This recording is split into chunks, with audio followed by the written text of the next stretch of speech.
parti la réunion.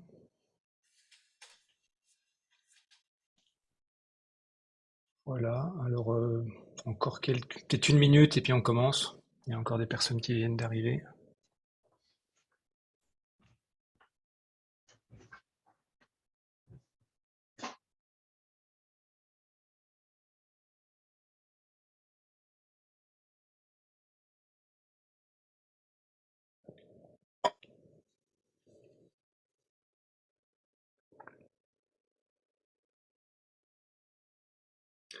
Bon, il n'y a plus personne qui semble arriver, donc on peut commencer.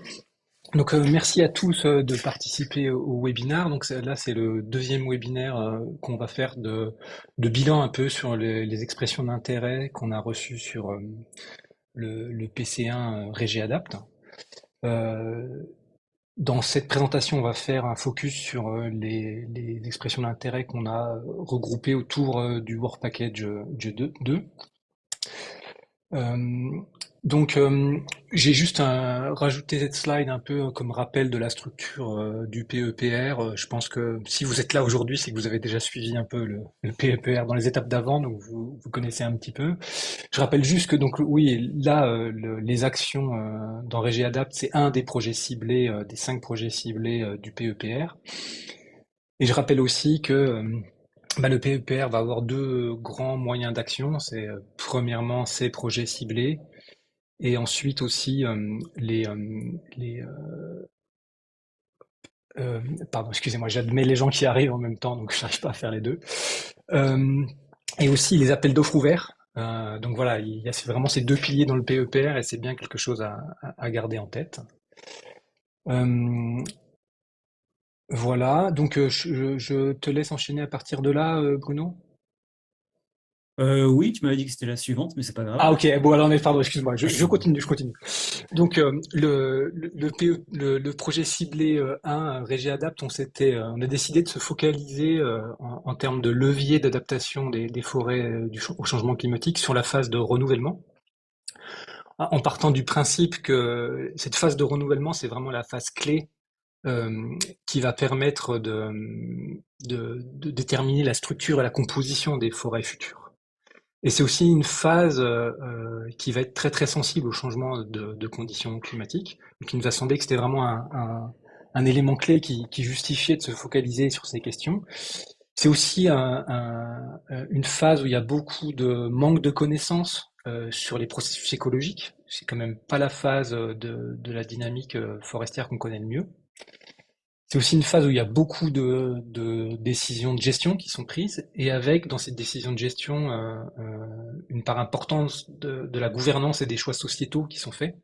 Euh, voilà, c'est un petit peu la motivation qui nous a poussé, avec Bruno, à focaliser le PC1 sur ces questions. Et donc, je te laisse la parole cette fois, Bruno. Merci. Donc, bonjour à tous et à toutes. Oui, donc, compte tenu de ces brèches de connaissances qu'a évoqué Georges, on a proposé un premier projet, enfin une première ébauche du projet RégiAdapt, qui était organisé autour de 3 tâches. Donc, on les appelait des tâches à l'époque. Alors, désolé, on a un peu harmonisé la terminologie avec les autres projets. Donc, on parle maintenant de Work Package. Donc, nous avons décidé d'organiser ce projet autour de 3 work packages, un sur l'écologie, le deuxième sur la gestion et le troisième sur la gouvernance. Donc, sur la diapositive, vous pouvez voir les noms des co-animateurs de ce projet RégiAdapt, donc qui sont associés à ces 3 work packages. Donc, diapo suivante. Donc, un petit rappel du calendrier, enfin, de ce qui a été fait jusqu'à maintenant.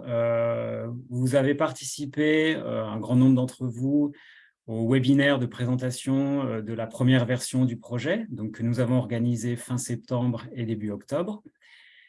Lors de ces webinaires, nous avons lancé l'appel à expression d'intérêt, auquel vous avez répondu avant le 31 octobre. Nous avons reçu 45 réponses.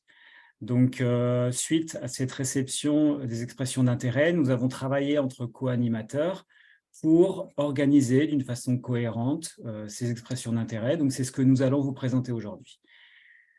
Sur le diagramme de Venn, vous pouvez voir un peu la distribution des expressions d'intérêt selon les work packages qui étaient affichés par les porteurs d'expressions d'intérêt. Donc, ce n'est pas forcément la distribution actuelle, mais c'était la distribution affichée par les porteurs. Et c'est important de la montrer car vous pouvez observer qu'il y a un certain nombre d'expressions d'intérêt qui sont à cheval sur 2, voire 3 work packages.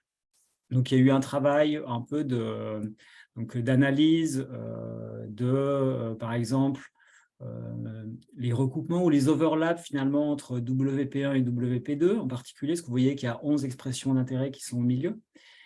Et également un travail, disons, de déplacement ou de recentrage de certaines expressions d'intérêt pour les regrouper au sein de WP. Donc tout ça, c'est ce que nous allons vous présenter aujourd'hui dans le cadre du WP2. Diapo suivante. Donc aujourd'hui, nous allons commencer par une présentation de comment les expressions d'intérêt se structurent de façon cohérente en tâches.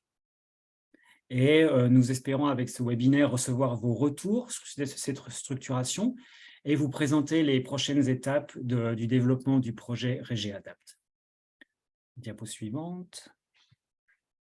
Alors, il y a eu des petites restructurations des questions de recherche et donc des activités entre différents work packages. Par exemple, on avait un certain nombre d'expressions d'intérêt qui proposaient de l'expérimentation, soit pour la gestion, donc en lien avec le WP2, soit plutôt pour comprendre des processus écologiques, donc plutôt en lien avec le WP1. Mais donc, il y avait un overlap, puis il y avait également des expressions qui étaient à la fois sur la gestion et la compréhension des processus écologiques. Donc, finalement, plutôt que d'avoir des expérimentations dans les deux WP, on a décidé de bouger ça dans le numéro 2. D'accord ?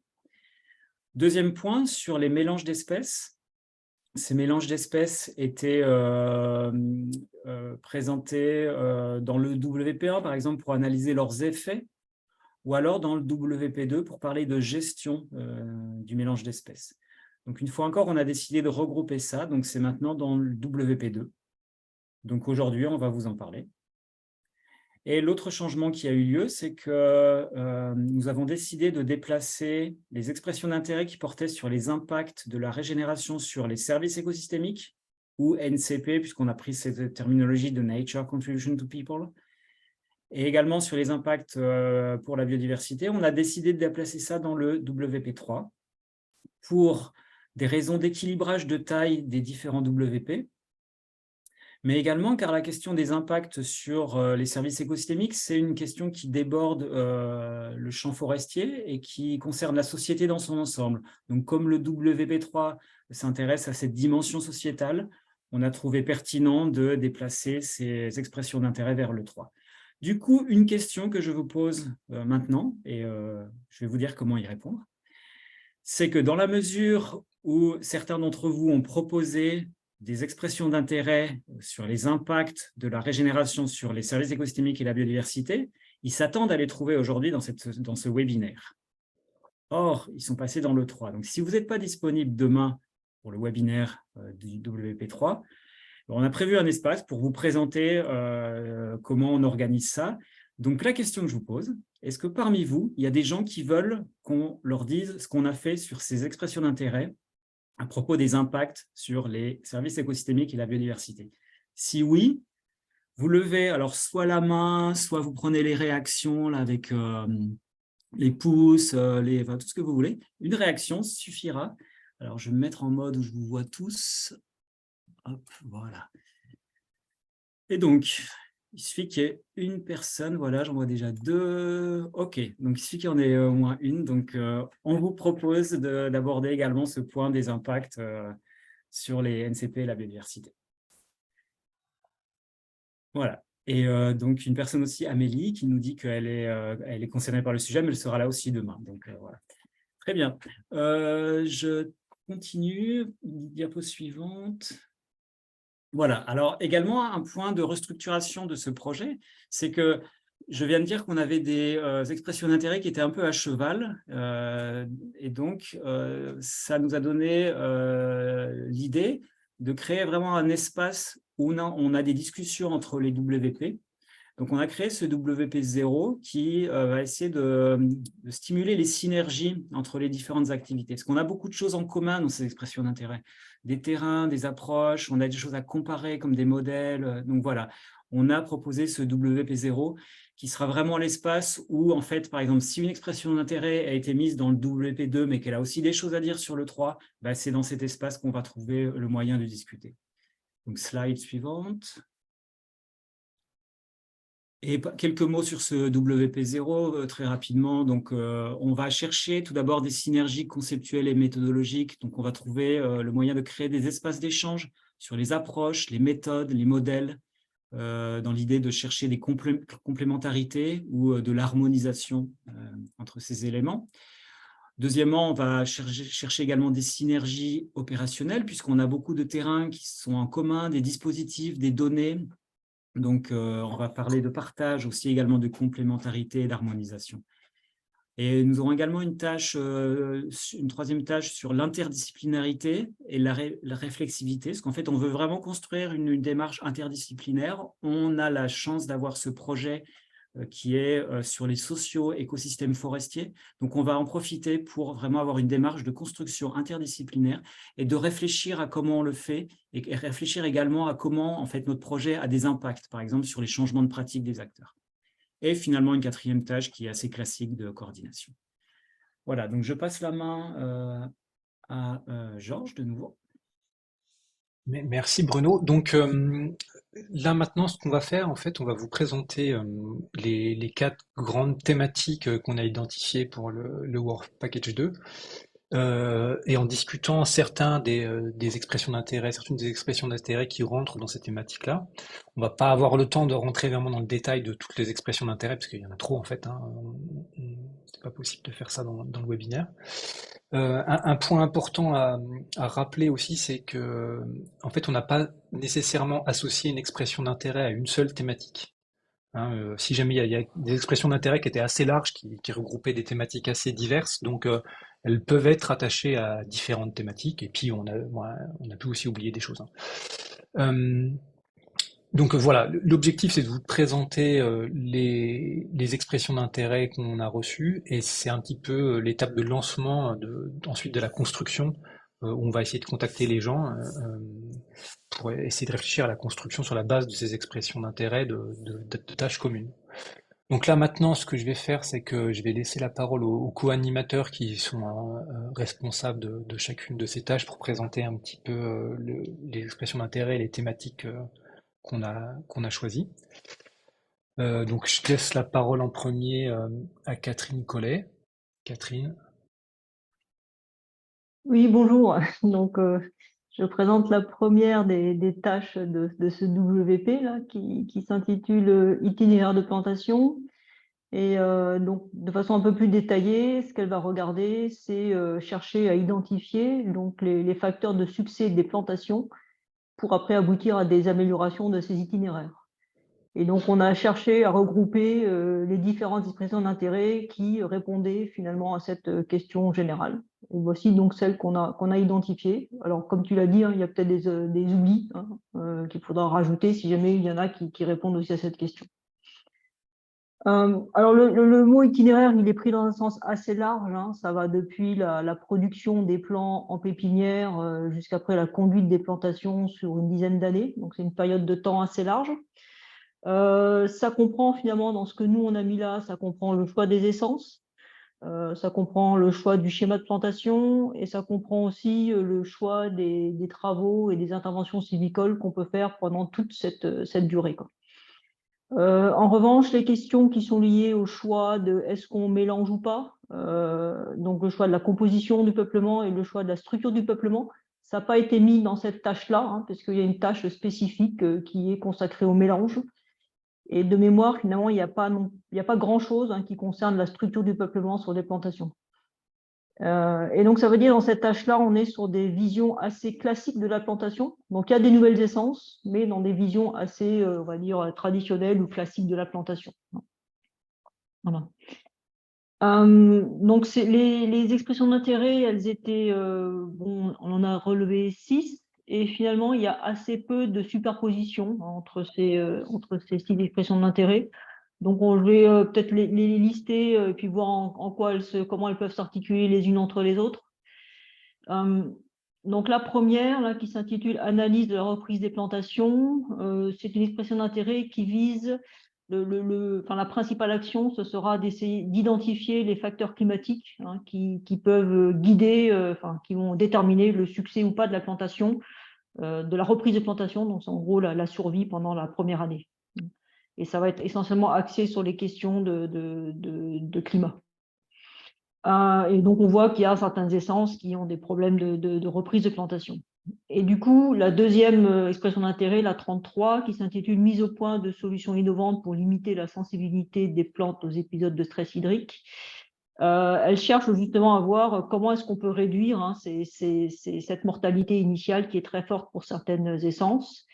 Et elle a un titre assez technique, mais en fait, elle va aller vraiment dans les mécanismes qui permettent aux plants d'améliorer la survie, en allant chercher à la fois les processus de fonctionnement hydrique des plants, sur les interactions biotiques qu'on peut avoir, ou alors sur les substrats de plantation qui permettent d'améliorer la survie des plants.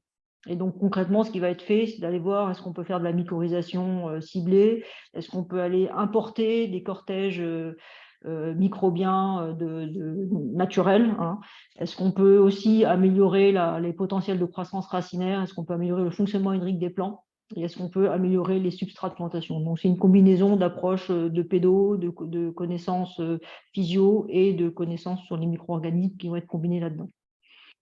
L'expression suivante, la 34, elle prend le problème un petit peu après, parce que la 33, c'est vraiment qu'est-ce qui se fait avant que les plants arrivent en forêt, pendant la production. Et la 34, c'est qu'est-ce qu'on fait une fois qu'on est en forêt, c'est-à-dire la préparation du site avant la plantation et la conduite de la plantation jusqu'au bout. Donc, c'est dans le temps, c'est les étapes d'après. Et dans cette expression 34, la particularité par rapport aux autres, c'est qu'elle s'intéresse effectivement au succès technique, c'est-à-dire est-ce que ça fonctionne, est-ce que ça survit, est-ce que ça pousse les plants, mais aussi aux autres dimensions, et notamment les performances écologiques via l'impact sur les sols de ce qu'on peut faire, et aussi via certaines performances sociales, et notamment via les questions de pénibilité du travail. Et donc ça, c'est quelque chose qui va aller plutôt dans le WP3, dans les NCP. Et ensuite, il y a les 3 suivantes, l'expression d'intérêt 18, 29 et 16. Elles vont plutôt travailler sur la question du choix des essences, et elles visent à comparer les performances de différentes essences en allant chercher dans des poules d'essences qui sont alloctones, dans des cadres plutôt de migration assistée. Et donc de voir comment des essences peuvent se comporter quand on les sort de leur aire de distribution naturelle. Et donc, le focus principal, c'est la comparaison des essences, mais pour la plupart de ces expressions d'intérêt, il y a aussi un croisement avec certaines pratiques culturelles. Et donc, ça peut-être recouper ce qui se fera dans la 33 et la 34, ça c'est à voir. Voilà.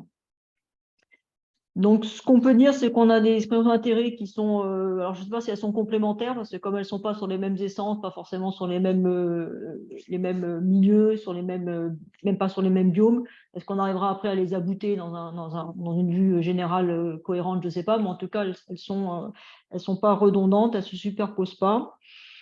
On a des gradients qui sont explorés, qui sont assez différents, des gradients pédologie, des gradients climatiques, des interactions biotiques qui sont évoquées partout, mais qui ne sont pas forcément les mêmes. Et au niveau des méthodes utilisées, les méthodes générales, c'est assez divers, parce qu'il y en a certaines qui sont basées plutôt sur d'observation et des inventaires, la première expression d'intérêt, et les autres qui sont basées sur l'expérimentation, soit en forêt, soit en serre, soit les deux. Donc il y a une combinaison un peu de méthodes assez diverses. Donc voilà pour un aperçu des expressions d'intérêt qu'on a examinées en détail. Et après, il y a eu d'autres échanges par la suite, avec éventuellement d'autres thématiques qui ne sont pas présentées là, qui peuvent être soit les pathogènes, soit les herbivores. Quand je dis herbivores, c'est les rongeurs, les ongulés, les insectes. Et puis aussi des questions concernant le développement racinaire, dont on pourra discuter et voir si elles s'intègrent ou pas dans cette tâche. Voilà. Ben, merci Catherine. Donc oui, ce qu'on peut faire maintenant, c'est de prendre un peu des questions, des éléments, s'il y a des gens qui veulent rajouter. Donc je vois qu'il y a déjà Jordan qui a levé la main. Oui, bonjour tout le monde. Je suis parti sur le principe le même qu'on avait fait hier, de me poser des questions, mais si c'est C'est le bon pas... principe, c'est le bon principe. Ok. Merci beaucoup. Merci Catherine pour la présentation. Ouais, moi, je m'interroge. Alors, j'ai bien compris qu'on avait qui avait été scindé la partie mélange avec toute l'expérimentation qu'il y aura sur les mélanges dans une autre tâche. Là où je m'interroge, alors je comprends bien pour les côtés itinéraire de plantation, choix de schéma de plantation, etc. Ça sera abordé du coup via la question sur les mélanges. Mais j'ai une question au niveau de temporalité, par exemple, parce que là, on voit qu'il y a les questions choix des essences sont abordées ici. Et notamment sur les itinéraires d'implantation, se pose aussi la question de à quel moment je viens, par exemple, enrichir, si on parle d'enrichissement. Et ça, est-ce que c'est pareil, quelque chose enfin, on est un peu à la frontière là, j'imagine, entre les deux, mais je ne sais pas si la question finalement de l'irrégulier ou ces questions d'enrichissement de temporalité vient dans cette tâche ici, ou si on les laisse dans l'autre tâche plutôt mélange, sachant que dans l'irrégulier, il n'y aura pas forcément de mélange. Il n'y a pas eu beaucoup de propositions d'intérêt qui évoquaient cette question de l'irrégularité, hein. Donc, c'est ce que je dis, c'est peut-être un peu absent, hein, de ce qu'on a eu. Alors, peut-être que c'est compris dans l'expression d'intérêt qui parlait de mélange. Sous-entendu, il y avait aussi de l'irrégulier dedans, mais ce n'était pas franchement dit. Et de mon souvenir, il n'y a pas d'expression d'intérêt qui était uniquement axée sur ces questions d'enrichissement, quoi. Donc, en fait, on ne s'est pas posé la question parce qu'on ne les avait pas. Ok, effectivement, c'est un peu compris dans cette expression d'intérêt, Ouais. mais ça vaut peut-être pas le coup de mettre ça à cheval. Ok, merci. Merci. Donc alors ensuite, il y a Frédéric Danjon, je crois qu'elle avait la main. Oui, bonjour. Oui, c'était juste pour préciser un tout petit peu pour les racines, c'est qu'en fait, la plantation en elle-même, à la fois au travers du mode de multiplication, de l'élevage en pépinière et de la plantation, ça peut perturber. Pardon? Oh non, il y a Ça eu peut, un écho, il y a eu un écho, c'est tout. Vous pouvez continuer. ça peut perturber très fortement l'architecture racinaire ou pas. Et donc, ça me paraissait intéressant que ce soit quelque chose qui, de façon un peu transversale, soit pris en considération. Voilà, c'est tout. Ok, merci. Est-ce qu'il y a d'autres éléments, d'autres réactions? Oui, alors il y a Thomas. Oui, bonjour. Merci Catherine. Je voulais savoir si dans ce volet-là, il y avait un aspect économique aussi qui pourrait être considéré, parce que forcément, c'est une forte variable pour la réussite des plantations, les coûts, les différentes méthodes, etc. Est-ce que c'est un aspect qui peut être intéressant? Alors, nous, dans l'expression 34, hein, quand on regarde les performances multiples, on regarde aussi les coûts. Donc, on regarde le coût, hein, on ne regarde pas combien on peut les vendre, parce qu'on a une étape où on est bien trop loin de vraiment la partie bénéfice. Donc, on regarde les coûts. Dans les autres, faut voir. Les autres, on parle de gestion, mais on n'est souvent pas des questions de modalité opérationnelle. Donc, il n'y a pas encore vraiment de notion de coût tant qu'on n'est pas de l'opérationnel, hein. C'est plutôt sur des questions de faisabilité, hein. Est-ce que les essences, elles vont survivre ou pas? Sur les mises au point de solutions innovantes, il faut déjà qu'on arrive à les intégrer dans les itinéraires avant d'aller sur les coûts, quoi. Donc, je pense qu'il y a déjà l'étape de l'opérationnalité à voir et après, on pourra faire le coût. Et c'est prévu effectivement dans la tâche 34 où on est sur des méthodes assez opérationnelles. Il y a effectivement un volet coût. Ok. Merci. Isabelle, tu voulais rajouter quelque chose?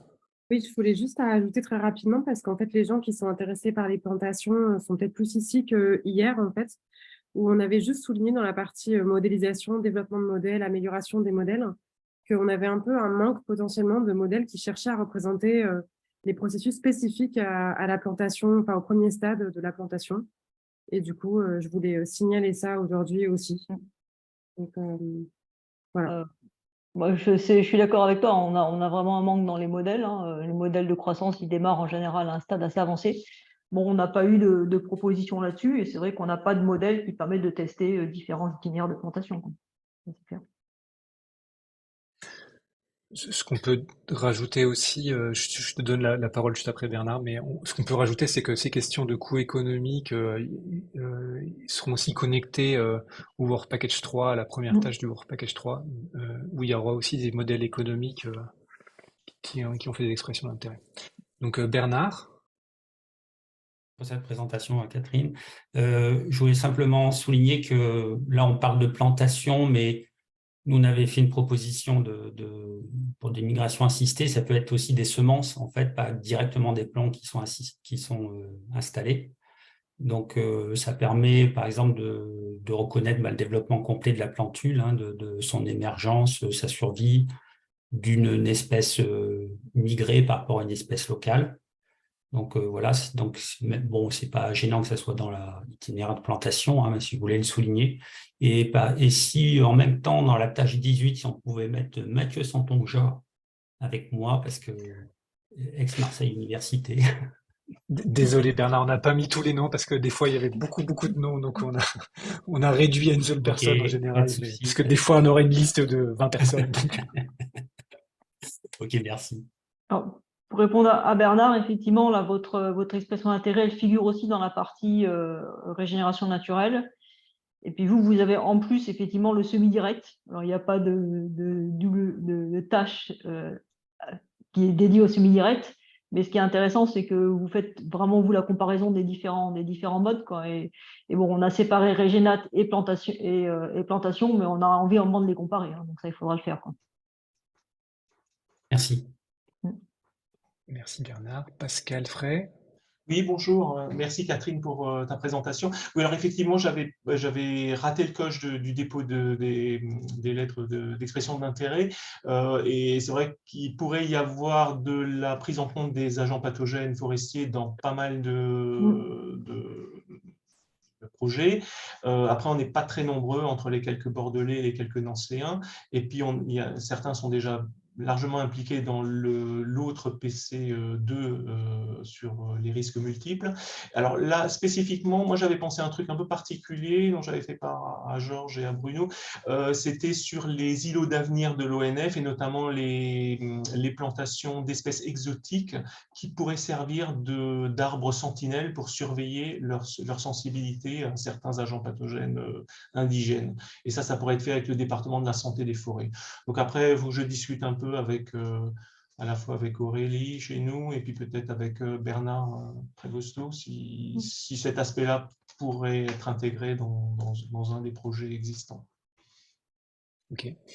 Ophélie, tu veux réagir à ça? Je vais juste réagir à ça, c'est-à-dire que dans les discussions qu'on avait eues, en fait, et par rapport à la distinction par rapport à l'autre projet ciblé, c'était de se dire est-ce que voilà, il y a des pathogènes spécifiques de cette phase de régénération et ces stades-là qu'il serait intéressant d'étudier dans notre PC, quoi, en fait. Non, je ne pense pas qu'il y ait des pathogènes vraiment spécifiques. C'est des pathogènes spécifiques des essences, qu'elles soient au stade régénération ou au stade adulte. Après, évidemment, au stade régénération, il y a une pression des pathogènes au même titre que d'autres pressions de sélection qui font qu'il y a qu'une petite fraction qui survit. Et les agents pathogènes contribuent, on voit ça dans les régénérations de chênes, par exemple, avec l'oïdium. Mais il n'y a pas vraiment de spécificité. Là où, voilà, la seule spécificité, ça pourrait être sur des espèces qu'on ne connaît pas bien, dans des îlots d'avenir, sur des agents pathogènes indigènes qui pourraient faire un saut d'eau sur des espèces forestières exotiques. Ça a déjà été le cas dans l'histoire des introductions d'espèces d'arbres. Ok, merci. Hervé, tu veux rajouter quelque chose? Oui, par contre, sur les insectes ravageurs forestiers, il y a des espèces qui sont particulières au stade jeune, que ce soit les hannetons, les ilobes, des choses comme ça. Donc, ça peut être intéressant de le prendre en compte. Et sinon, je profite d'avoir le micro ouvert pour revenir sur ce que disait Catherine, le manque de propositions sur des plantations irrégulières. Ça pourrait être intéressant quand même de réfléchir à un design d'installation de plantations irrégulières, puisque ça suppose des plantations échelonnées dans le temps. Sur les réseaux TrediveNet, dont on parlera peut-être tout à l'heure, il n'y a aucun dispositif qui a tenté cette gageure, parce que c'est un défi, hein, ce n'est pas évident. mais Forest pourrait être l'opportunité, enfin l'occasion pour essayer ça. Je pense que ça serait assez original. Ok, merci. Jordan, tu avais à nouveau une... Mais c'est pour enchaîner avec Hervé, si quelqu'un a effectivement cette volonté, il faudra peut-être se pencher. Alors nous, je sais qu'à l'ONF, par exemple, on suit tout ce qui va être les tests de diversification en gestion, et notamment les enrichissements qui sont potentiellement, alors c'est plus ou moins irrégulier, hein, ça va dépendre de ce qu'on veut mettre derrière l'irrégulier, mais il y aura potentiellement des plantations dans les trouées, ce genre de choses. Donc ça peut être des choses intéressantes à suivre avec un réseau qui sera suivi de toute façon, nous, par une web carto, donc avec des données remontées, quoi. D'accord. Ok, merci pour l'info. Donc, est-ce qu'il y a encore des éléments sur cette première tâche-là, ou on passe à la suivante? Oui, C'est juste bon pour pardon, rebondir sur Jordan, on peut mettre la même chose en avant pour la forêt privée. Voilà. Pour les Ok. réseaux en place, l'enrichissement et les suivis. Ok. Bah, très bien, ouais, je pense que moi, je sais pas ce que tu en penses, Catherine, mais il me semble que s'il peut aussi avoir un effet structurant des actions du PEPR pour faire remonter et structurer les choses, ça me paraît tout à fait bien, quoi. Bien, ouais. Ah, il y a encore Vincent. On va qu'on passe à la suivante. Ouais, Vincent, vas-y. c'est très vite, hein, c'est pour vous dire que en fait, les données en question là dont on parle, elles sont déjà structurées et elles sont recueillies de manière contractuelle. C'est pour justifier des subventions qu'on a touchées pour toutes ces plantations. Donc évidemment, elles seront à disposition, hein. Je pense que ça fait partie de l'arsenal des données qui peuvent être intégrées dans cette tâche, à croiser sans doute avec d'autres. Ça sera 1000 fois plus riche que ce qu'a fait très consciencieusement le DSF jusqu'à maintenant, mais sur un tout petit nombre de plantations chaque année, avec des objectifs qui étaient complètement différents. Donc, a priori, et si les choses se passent bien, et sous réserve que les plantations soient bien suivies, on saura non seulement où sont les plantations, donc on pourra retourner dessus, mais en plus, on aura quelques éléments minimaux sur les conditions d'installation et les taux de reprise à l'issue d'une année de végétation. Et juste pour bien comprendre, Vincent, c'est une base de données qui est déjà structurée à l'échelle Elle est déjà nationale ou structurée, oui, c'est... bien sûr. Oui, D'accord, c'est pas dans chaque DT, oui, d'accord. Non, elle est structurée au niveau national, ce qui Ouais. est un gros avantage, quand Oui. même. C'est pas si fréquent, et c'est pas, voilà, donc c'est un peu nouveau. On a une belle base de données nationale. Alors, je dis pas qu'elle est super bien structurée, mais elle existe, elle est nationale. Par contre, effectivement, alors ça sera forcément que les données récentes, hein, puisque c'est les plantations depuis la saison 21-22 qui a été mise dedans, hein. Donc, Ok. mais bon, forcément, sur 8 ans, ça va forcément capitaliser un peu de la donnée. Ah bah oui. Donc très bien, bah, je pense que de toute façon, il faudra construire sur la base de ces expressions d'intérêt qu'on a reçues, les idées en plus, et aussi le bilan un peu des données existantes, mais bon, de toute façon, Vincent, il est aussi impliqué dans certaines des expressions d'intérêt, mais son nom est passé à la trappe Oui, c'est pas quand on grave. a réduit ça.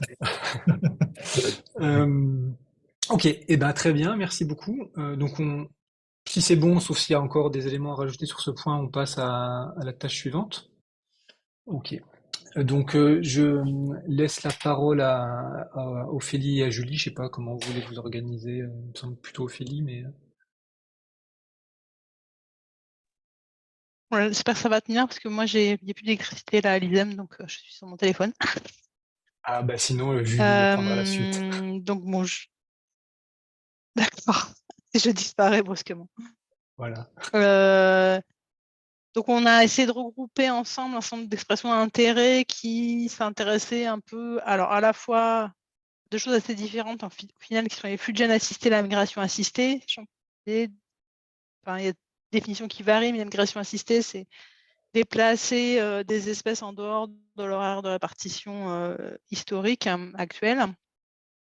Et les flux de gènes assistés, c'est plutôt déplacer des populations, des provenances ou des génotypes au sein de leur aire de répartition, donc pas installer d'espèces nouvelles en dehors de son aire de répartition, mais réarranger un peu la distribution des génotypes au sein de cette aire, dans une perspective d'adaptation au changement climatique et d'anticipation de ces changements climatiques et d'accélération de l'adaptation. Donc il y avait dans les propositions qu'on a reçues, une du coup, qu'on avait déposée, qui est spécifique au flux de gènes assistés et qui est en fait l'idée de prolonger un certain nombre de tâches qui sont initiées au sein d'un projet ANR collaboratif qui implique différentes unités, notamment à l'ISEM, au CEF, l'URFM, mais aussi Biofora, et puis d'autres modèles qui ne sont pas des modèles arbres en fait. Et là-dedans, ce qu'on imaginait pouvoir se prolonger dans le PEPR, c'est déjà des efforts de synthèse sur des expériences passées de transplantation réciproque ou de jardin commun ou de tests de provenance ou d'essais de gestion de type migration assistée, enfin, flux assisté dans ce cas-là, pour un peu voir qu'est-ce qu'on sait en fait sur le succès, l'efficacité de ces méthodes et leur potentiel.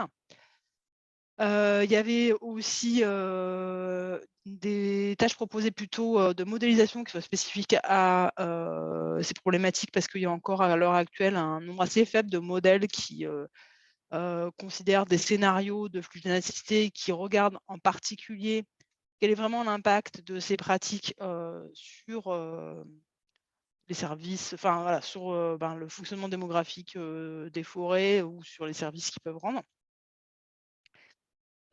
Et puis, ce qui était aussi proposé là-dedans, c'était une mise en réseau de dispositifs expérimentaux, soit existants, soit démarrés de manière nouvelle, pour gagner un peu en généralité.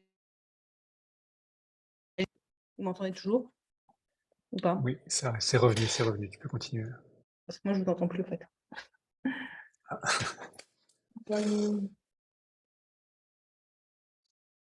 Nous on t'entend, hein, c'est bon, Ophélie.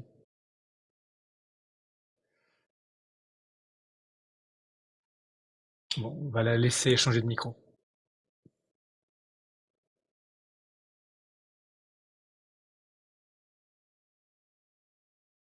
Est-ce que vous m'entendez? Oui, Oui?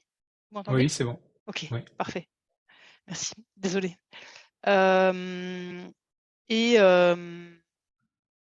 Oui, donc je parlais de mise en réseau de dispositifs expérimentaux sur des effets d'hybridation ou de mélange ou de translocation, en essayant de relier un petit peu comment diversité génétique et fonctionnement démographique sont liés. Et il y avait une partie aussi proposée dans cette expression d'intérêt qui était plutôt d'animation de colloques, et aussi, donc il y a une partie qui est attachée à la WP3 dans Work Package 3, en fait, qui s'intéressait à quelles sont les valeurs éthiques et les valeurs qu'on attache quand on implémente des pratiques comme ça de flux gènes assistés. Pourquoi, pour qui, et qu'est-ce que ça mobilise comme vision de la conservation des forêts ou du rôle des forêts. Donc ça, c'est en partie très proche d'autres expressions d'intérêt qui ont été fournies, notamment la 16, qui s'intéresse justement à essayer de relier la variation génétique avec la fructification et le renouvellement forestier dans un certain nombre de dispositifs plus ou moins expérimentaux, avec l'idée justement de tester un petit peu l'effet de cette variation sur le fonctionnement démographique dans une perspective de flux de gènes assistés. Il y a une proposition qui a été portée essentiellement par Julie Ozer, mais d'autres aussi, qui propose d'utiliser en fait les vieux tests de provenance où il y a pu y avoir des échanges spontanés entre des génotypes différents qui avaient été mis dans le même jardin, et de regarder un petit peu les performances des hybrides ou leur capacité simplement à s'hybrider, en fait, parce qu'il y a aussi plein de questions sur les barrières phénologiques potentielles dans ces questions de déplacement de génotypes et d'hybridation. Donc c'est des méthodes génétiques pour analyser ces situations qui n'ont pas été créées pour le projet, mais qui existent déjà et qu'on peut analyser pour essayer de comprendre effectivement est-ce que ces mélanges sont une source de diversité intéressante dans le cadre de l'adaptation au changement climatique. Et après, il y a une autre expression d'intérêt qu'on a vue déjà hier dans la description du WP1, qui s'intéresse effectivement aux bases physiologiques et génétiques des variations de fécondité entre les individus. Donc ça, c'est plutôt aspect diversité génétique naturelle, mais qui est en fait hyper importante à contrôler et à mieux comprendre pour pouvoir évaluer l'efficacité des pratiques de flux gènes assistés, parce que si la diversité est déjà là de toute façon par les flux gènes naturels, par exemple, ou si le potentiel adaptatif est déjà là et que ce n'est pas ça le facteur bloquant de l'adaptation, du coup, c'est peut-être pas la peine de se lancer dans des pratiques un petit peu hasardeuses là-dessus. Voilà, il y a des questions qui se posent, qui sont que pour l'instant, en fait, la plupart des expressions d'intérêt qui sont listées ici concernent plutôt les flux gènes assistés et pas la migration assistée. Et celle qui était spécifiquement sur la migration assistée, on l'a vu précédemment dans les itinéraires de plantation. Donc en fait, il faut peut-être se poser la question de savoir est-ce qu'il faut il y a des questions qu'il faut rebasculer ici ou des tâches particulières qui seraient plus intéressantes dans ce cadre-là. Comment est-ce qu'on traite les deux, la migration assistée et les flux gènes assistés, parce que ce n'est pas forcément les mêmes conséquences. En même temps, il peut y avoir plein de choses communes, c'est-à-dire quand on déplace des génotypes et non pas des espèces, peut-être aussi il y a des problèmes d'interaction biotique, plein de choses qui se posent comme ça. Voilà. Voilà ce qu'on a reçu pour l'instant. Et donc là-dedans, il y a de la modélisation, il y a des systèmes expérimentaux, il y a aussi potentiellement des échanges avec les gestionnaires sur ce qu'ils envisagent comme acceptable ou pas, ou quels sont les intérêts associés à ce type de pratique. Vous avez des questions? Alors, Ludovic. Ludovic. Bonjour, moi j'ai une question concernant un petit peu la façon de faire l'inventaire de la diversité génétique sur des aspects un peu transversaux, méthodologiques, avec des choses qui m'ont pas mal, notamment par exemple sur le PEPR agronome au sein des projets Agrodiv et Bref, où on se pose de plus en plus la question des variants structuraux et de la pangénomique, des nouvelles méthodes qui peuvent nous permettre de trouver des variants génétiques, de la diversité génétique que pour l'instant on a un peu mis de côté, on n'a pas trop regardé, à défaut de méthodes performantes pour pouvoir en faire l'inventaire. Et ça c'est un aspect un peu transversal qui pourrait toucher plusieurs expressions d'intérêt qui sont listées ici. Et je me demandais si ça avait été considéré, si ça pouvait être intéressant au sein du PEPR Forest, s'il y avait des choses, sachant que les espèces forestières ont quand même des caractéristiques assez particulières. Enfin, il y a un certain nombre d'espèces avec énormément de diversité, de très fort taux d'hétérozygosie qui vont nécessiter des adaptations. Et savoir si ça parlait, si il y avait de la place pour ça. Enfin, est-ce que ma question est claire? Oui. Mais alors, en fait, effectivement, j'ai l'impression, peut-être Julie va me corriger, mais parce qu'en fait, moi, je pense que je suis assez biaisée par rapport à cette question. Je pense qu'il y a pas mal d'expressions d'intérêt où les génétiques, les outils génétiques servent essentiellement à reconstituer l'origine, enfin, à faire des pédigrés ou à reconstituer l'origine du matériel génétique qu'on a et pas forcément chercher les gènes de l'adaptation. On va moins s'intéresser aux bases, à part dans le I20. Voilà, Là. je ne sais pas si... moi, j'ai l'impression que dans ce qui est listé là, mais peut-être qu'on peut discuter, peut-être que j'ai une mauvaise lecture, mais l'idée était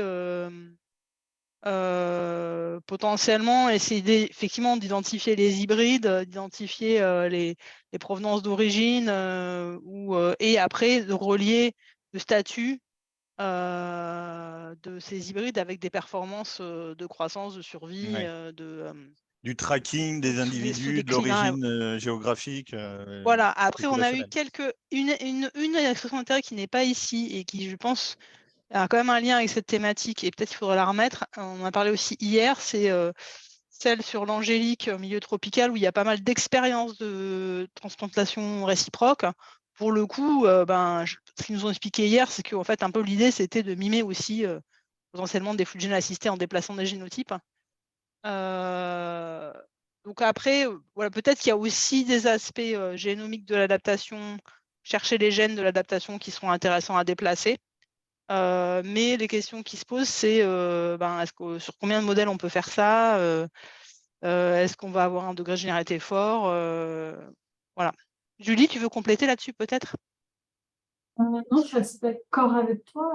Qu'en effet, les expressions qui ont été proposées, là, c'est surtout à cette étude des généalogies et des origines des individus, plus que vraiment à la base moléculaire ou génomique de l'adaptation. Il y en avait quelques-unes quand même, en fait, mais qu'on n'a pas mis ici, en fait, je pense.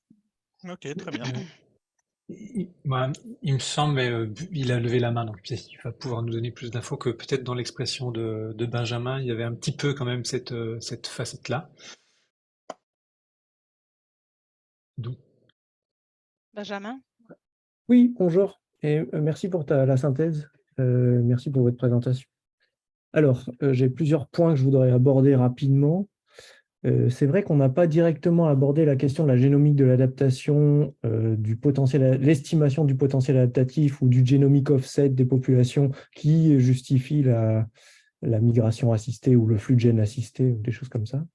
Mais c'est des choses qu'on fait dans d'autres projets, en fait, et où on accumule déjà des données sur le chêne en particulier, mais pas que. Donc, c'est très connecté à ces thématiques-là. Et donc, la caractérisation de la variation génétique structurale via les pangénomes s'intègre aussi dans ce cadre-là. Donc, c'est des choses qu'on pourrait peut-être rendre plus visibles dans les expressions d'intérêt si elles n'étaient pas, mais c'est des choses qu'on fait.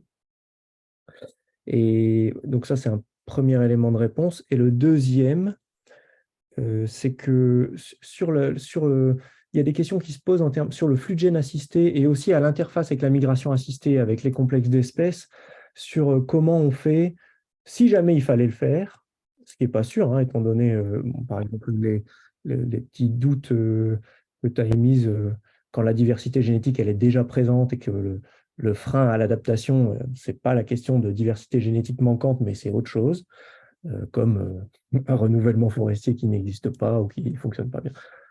Dans le cas où il faudrait faire des plantations de renforcement ou amener de la variabilité génétique, comment on l'installe dans le peuplement?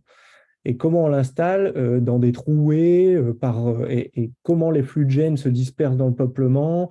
Alors, moi, je sais qu'il y a des études de simulation qui montrent il faudrait vraiment en mettre beaucoup pour que ça ait de l'effet, surtout quand il y a beaucoup de diversité génétique, mais comment on pourrait faire en fait pour installer une espèce du même complexe d'espèces, par exemple, dans un peuplement, sans pour autant faire des plantations sur des grandes surfaces, mais plutôt en l'insérant dans le peuplement. Si c'est la migration d'une provenance plus thermophile, comment on l'installe dans le peuplement? Est-ce qu'on fait des trouées? Est-ce qu'on l'installe dans les trouées ou est-ce qu'on fait une grande plantation? Comment on les dispose? Quelle taille? Toutes ces questions-là sont hyper importantes et c'est vrai qu'on ne sait pas par quel bout le prendre en fait. Voilà. Si je peux revenir sur le genomic offset, en fait, moi, ce qui me semblerait intéressant, mais on n'a pas trop eu de proposition dans ce sens, c'est qu'effectivement, peut-être il y a pas mal de... Enfin, ça se développe... ça se développe avec le développement des marqueurs, mais il y a quand même pas mal de débats sur à quel point, effectivement, on peut prévoir l'adaptation, à quelle échelle, etc., à partir de ces méthodes-là. Enfin, il y a pas mal de critiques aussi, en fait, de ça. Et si c'est des choses qui se font par ailleurs, en fait, ce qu'on pourrait proposer, mais c'est plutôt... moi, ce qui m'aurait semblé intéressant, c'est des comparaisons, en fait, de ce qu'on peut inférer sur l'adaptation à partir de ces méthodes et d'autres méthodes directes, par exemple, comme des transplantations réciproques ou comme des tests de provenance. Ou alors, enfin voilà, une synthèse de qu'est-ce qu'on sait, par exemple, qu'est-ce qu'on prédit à l'heure actuelle sur ces bases de génomique offset et en quoi on peut le confronter avec des données plus directes de mesure de composantes de la valeur sélective ou du fonctionnement des forêts. C'est dans la comparaison des choses que je pense que peut-être on pourrait effectivement apporter quelque chose. Ouais, alors je suis impliqué dans un projet européen qui s'appelle HopForest, porté par avec Santiago. Ouais. Et dans le Work Package où je suis, justement, on combine toutes les données de tests de provenance sur pas mal d'espèces à travers l'Europe. y compris le chêne. Et donc, on va faire des estimations de composantes de la valeur sélective, ou entre guillemets, mais en particulier basées sur des phénotypes issus de la dendrochronologie. Et donc, du coup, on va avoir des traits liés à la résilience des populations, des individus suite à des stress, donc en identifiant des années stressantes. Et ça, donc, ils vont faire sur plusieurs espèces, 6 ou 7 espèces, au total de, je crois, plus de 7000 carottes d'arbres. Je ne sais plus exactement l'étendue en termes de jardin commun. Et nous, sur le chêne en particulier, on va aussi accumuler les données génomiques dans ces jardins communs, avec l'idée d'à la fois, donc le principe, c'est de chercher de la corrélation avec le climat pour essayer d'identifier une base génétique ou une variation génétique potentiellement adaptative, parce que corrélée au climat. Essayer d'aller voir si on peut prédire un tout petit peu ces traits de résilience dans les jardins communs qui ont été mesurés par Dendro. Et après, d'aller dans les peuplements où il y a du dépérissement de chêne pour déterminer si il y a un genomic offset, donc un manque de diversité pour des allèles qui seraient potentiellement adaptatifs, et 2, si le dépérissement impacte la variabilité génétique sur ces variations génétiques qu'on trouve par ailleurs associées au climat. Donc on essaye de regrouper ça, en effet, avec une hypothèse, dans l'idée que les approches de genomic offset toutes seules, en effet, sont critiquables, quoi, mais voilà, donc c'est le genre d'approche-là qu'on essaye de mettre en place. Mais du coup, si c'est développé dans ce projet européen, est-ce que tu penses que c'est pertinent qu'il y ait une sorte de prolongation de ça au sein du PC, ou est-ce que c'est juste redondant, ça vaut pas le coup parce que déjà vous avez toutes les données qu'il faut, et ou est-ce qu'il faut décliner ça au niveau national? Enfin voilà, je sais pas si est-ce qu'il y a un intérêt, ou est-ce qu'il faut juste faire autre chose parce que de toute façon c'est déjà fait par ailleurs? Alors c'est assez partiel dans le sens où globalement l'intégration des 3 types de données, donc donc phénotypique, y compris sur des traits liés à la fitness, et la génomique, globalement, on n'arrive à le faire que sur le chêne dans ce projet. Et donc, il y aurait intérêt à aller regarder d'autres espèces complémentaires. Je pense aux hêtres, peut-être, en particulier. Donc, il y a une dimension, on n'arrive pas à être pluriespèce dans ce projet, même si au niveau phénotypique, on touche à beaucoup d'espèces. Au niveau génomique, on n'y va pas encore sur... On fait un petit peu de génotypage aussi sur le frêne en lien avec la calarose, et on utilise des données génétiques de capture sur le pin maritime. Mais on n'a pas une vision génomique complète comme on pourra avoir sur le chêne. Donc il y a une dimension, on commence, mais ce n'est pas fait, quoi.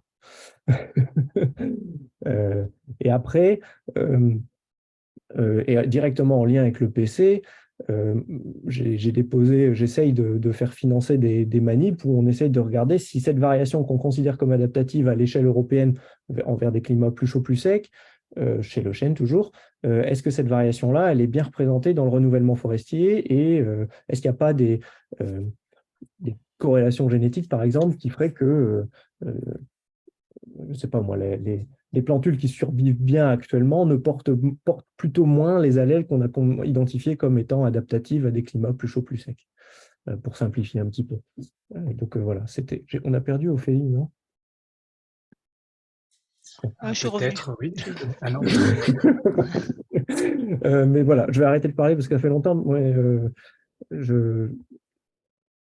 Voilà, c'est des approches qu'on imagine pour l'instant, qu'on commence sur le chêne en tout cas.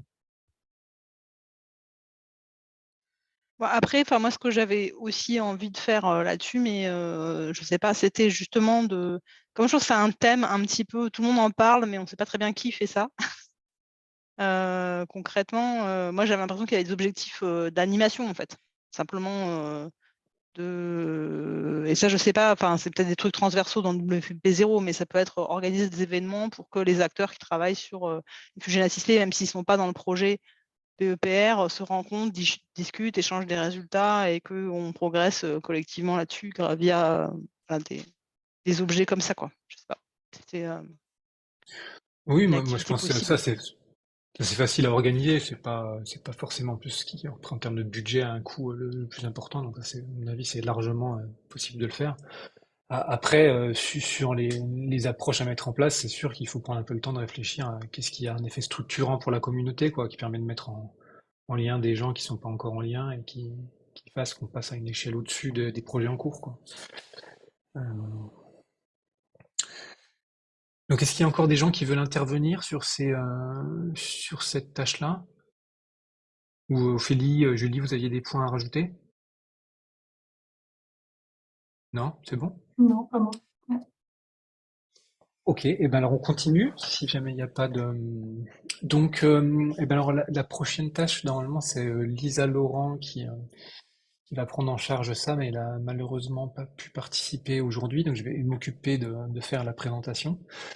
Donc là, ce qu'on peut dire, c'est ce qu'on a fait, c'est qu'on a essayé de mettre ensemble des expressions qui posaient un petit peu deux types de questions. La première était l'effet du mélange, donc l'effet du mélange en soi sur la régénération. Et après, d'autres expressions d'intérêt qui étaient plus orientées sur comment la gestion et la régénération peut permettre d'assurer la mise en place d'un mélange. C'est un petit peu deux questions, deux facettes du mélange différentes, quoi, l'effet direct du mélange sur la régénération et comment se met en place un mélange dans la phase de régénération. Mais il nous a semblé que c'était assez intéressant de les connecter. Donc il y avait une première expression d'intérêt qui était portée par Lisa Laurent, qui avait comme but de se baser sur des réseaux d'observation de la régénération mélangée et du rôle des conditions environnementales dans les interactions entre ces espèces. Il y avait ensuite un projet qui est en lien avec un projet qui a été financé par le RMTA Force Calif. Il y avait déjà comme ambition de faire une base de données et un bilan sur les expérimentations d'installation de mélange en forêt mélangée, de mélange de forêt mélangée. Ensuite, il y avait une proposition de Xavier Morin centrée sur l'impact du mélange sur la régénération naturelle à partir d'un réseau de placettes qu'il a mis en place, qui compare des peuplements purs et des peuplements mélangés le long du gradient d'altitude, avec l'objectif en particulier d'explorer un peu plus en détail l'impact du mélange sur l'herbivorie. Donc oui, je rappelle, hein, il y a des gens qui ont leur nom qui sont rattachés à certaines applications. Il y a Sonia aussi, expression là. On n'a pas mis tout le monde, on n'a mis qu'une seule nom de personne par expression, mais on sait que vous êtes aussi rattaché à ça. Ensuite, il y avait une expression d'intérêt de Guillaume Decoq qui était sur un petit peu intermédiaire entre cette tâche-là et les impacts sur les services écosystémiques. Mais qui posait la question de l'impact sur les services de différentes essences dominantes et de différents mélanges, mais qui avait aussi cette question de l'effet du mélange. Et enfin, dans un contexte assez différent, une expression d'intérêt sur des plantations mélangées soit en intraspécifique ou en interspécifique en tropical, avec un focus assez fort sur l'adaptation à la sécheresse. Donc voilà, ce premier groupe, il y a pas eu beaucoup d'expressions d'intérêt qui ont été centrées sur la gestion du mélange en régénération naturelle, c'est-à-dire toutes les phases de travaux. Euh, donc c'est peut-être quelque chose qui manque un petit peu. Je ne sais pas s'il y a des personnes qui ont déjà des questions à ce stade ou qui veulent rajouter quelque chose.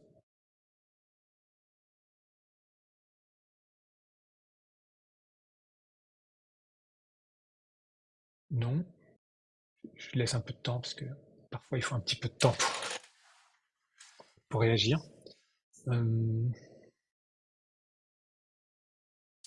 Mathieu? Oui, bonjour Georges. J'avais une question à poser, c'est de façon un peu naïve, mais qu'est-ce que, par exemple, pour le train, vous entendez quoi par service écosystémique? Parce que, par exemple, la gestion des forêts, les effets mélange, c'est quelque chose sur lequel je bosse depuis une quinzaine d'années, mais c'est très axé sur la séquestration du carbone dans le sol, la décomposition des litières, le recyclage des nutriments. Mais est-ce que ça fait partie de ce type de service écosystémique auquel vous pensez? Alors, bon, vous voyez, dans la question de la limite entre fonction et service, bon, je sais pas s'il faut rentrer dans un débat sémantique là-dessus. Oui, bah, disons que en tout cas, ce qu'on a commencé à lister comme tâches dont on parlera plus loin là, dans le Work Package 3, il y a un focus assez fort sur les impacts sur la biodiversité de différents scénarios de gestion et ensuite des impacts aussi économiques et stockage de carbone. Après, quand tu dis pour moi, en tout cas, quand tu dis décomposition de la litière, pour moi, c'est plus une fonction qu'un service, mais je suis sûr qu'Hervé va nous aider à clarifier la définition des services et des fonctions. Mais donc Oui, oui, oui, je connais bien la différence entre les deux, mais c'était juste savoir qu'est-ce qu'il y avait derrière, parce que vu que c'est axé sur la régénération, du coup, ce, ce, ce Work Package, du coup, et que là, du coup, on regarde les effets des essences des mélanges. Mais voilà, qu'est-ce que. Je suis désolé, il y a je suis arrivé en cours de route, hein, il y a plein de choses que j'ai pas suivies, mais tout ce qui est fonctions et services, à quel point on ira loin, du coup, que ce soit dans cette task ou dans le VP3, hein, sur la liste des fonctions et des services qui sont abordés. Et par exemple, tout simplement, la biodiversité, est-ce qu'on va s'arrêter juste à la biodiversité végétale ou est-ce qu'on ira jusqu'à toute la biodiversité du sol, par exemple? alors bon, pour ça, je pense que c'est plus simple de garder cette discussion-là quand on passera à la tâche qui sera spécifiquement là-dessus. Parce que sinon on va pas discuter de ce qui est spécifique là. Donc si jamais tu veux reprendre la parole quand on parlera de la partie impact biodiversité, si ça te va comme ça, Mathieu? Oui, c'est tout, hein, ouais. Ok. Hervé? Oui, je me demande s'il n'y avait pas quelqu'un avant moi, mais Ah, alors peut-être que moi je vois peut-être pas dans l'ordre, mais je vois personne d'autre qui avait la main là. Mais oui, donc deux commentaires aux réactions. La première, alors je ne sais pas si c'est inclus dans ce que propose Guillaume, mais il y a des questions assez essentielles sur le choix des essences dans les mélanges, en termes aussi de capacité d'acceptation par les gestionnaires et aussi en termes de sélection des espèces qui vont bien ensemble. Et donc, dans le choix voilà, des essences à associer, ça me paraît une question clé. Et puis après, le deuxième commentaire, c'est qu'on dispose enfin, on gère des dispositifs qui sont déjà suffisamment âgés pour on pourrait imaginer des coupes de dispositifs en mélange pour tester l'effet d'héritage du mélange d'essence sur le fonctionnement du sol et la capacité de régénération après une première génération de dispositifs d'expérimentation de plantation en mélange. Donc, travailler sur le transgénérationnel, c'est-à-dire l'effet d'héritage finalement sur la capacité de régénération naturelle ou de régénération ou de plantation. En gros, en quoi avoir une première rotation de forêt mélangée aide à la suite. oui, bah, bon, alors j'ai bien retenu là ta proposition d'utiliser Orphée pour regarder ça. Oui, par C'est exemple, il y en a d'autres. cette question d'effet du mélange sur la régénération, c'est aussi, à mon avis, assez prégnant dans l'expression de Xavier, parce que c'est finalement regarder comment la Oui. régénération d'une espèce se fait dans un peuplement pur, un peuplement mélangé. Alors, c'est pas une approche expérimentale, c'est plus une approche comparaison de situation de terrain. Voilà. Après, sur la première Sauf que je partie de ta crois question. que dans le cas de Xavier, lui, il va laisser un couvert, enfin la canopée, non? Il ne va pas forcément Il va pas faire pratiquer une coupe il va d'exploitation. pas Hein. faire, non, Et il me semble ou alors c'est que c'était. que dans les logiques de régénération, notamment dans les forêts domaniales, c'est quelque chose d'intéressant à tester, quoi. Oui, d'accord. Donc, ce que tu Comme veux dire, c'est l'ouverture du se poser. couvert, voilà, Ouais. dans des En gros, situations. l'interaction, Ouais. ouverture du couvert, mélange, quoi. Voilà, exactement. Ouais. Oui. Ok. Et donc, sur la première partie de ta question, sur le choix des essences et l'association des essences entre elles, Bon, ça, c'est quelque chose qui est un petit peu à l'interface entre plusieurs PC, parce que le choix des essences, il est aussi lié à leur résistance à des risques futurs, pas que au stade régé, donc c'est vrai que c'est à réfléchir de manière plus large. Non, alors peut-être je me suis mal exprimé, et peut-être que c'est plutôt dans la tâche 3, mais il me semble qu'il y a une certaine réticence des gestionnaires à adopter le principe de plantation mélangée, parce que les mélanges qu'on a testés jusqu'à présent n'étaient pas très réalistes en termes de filière, en termes de valorisation notamment des feuillus.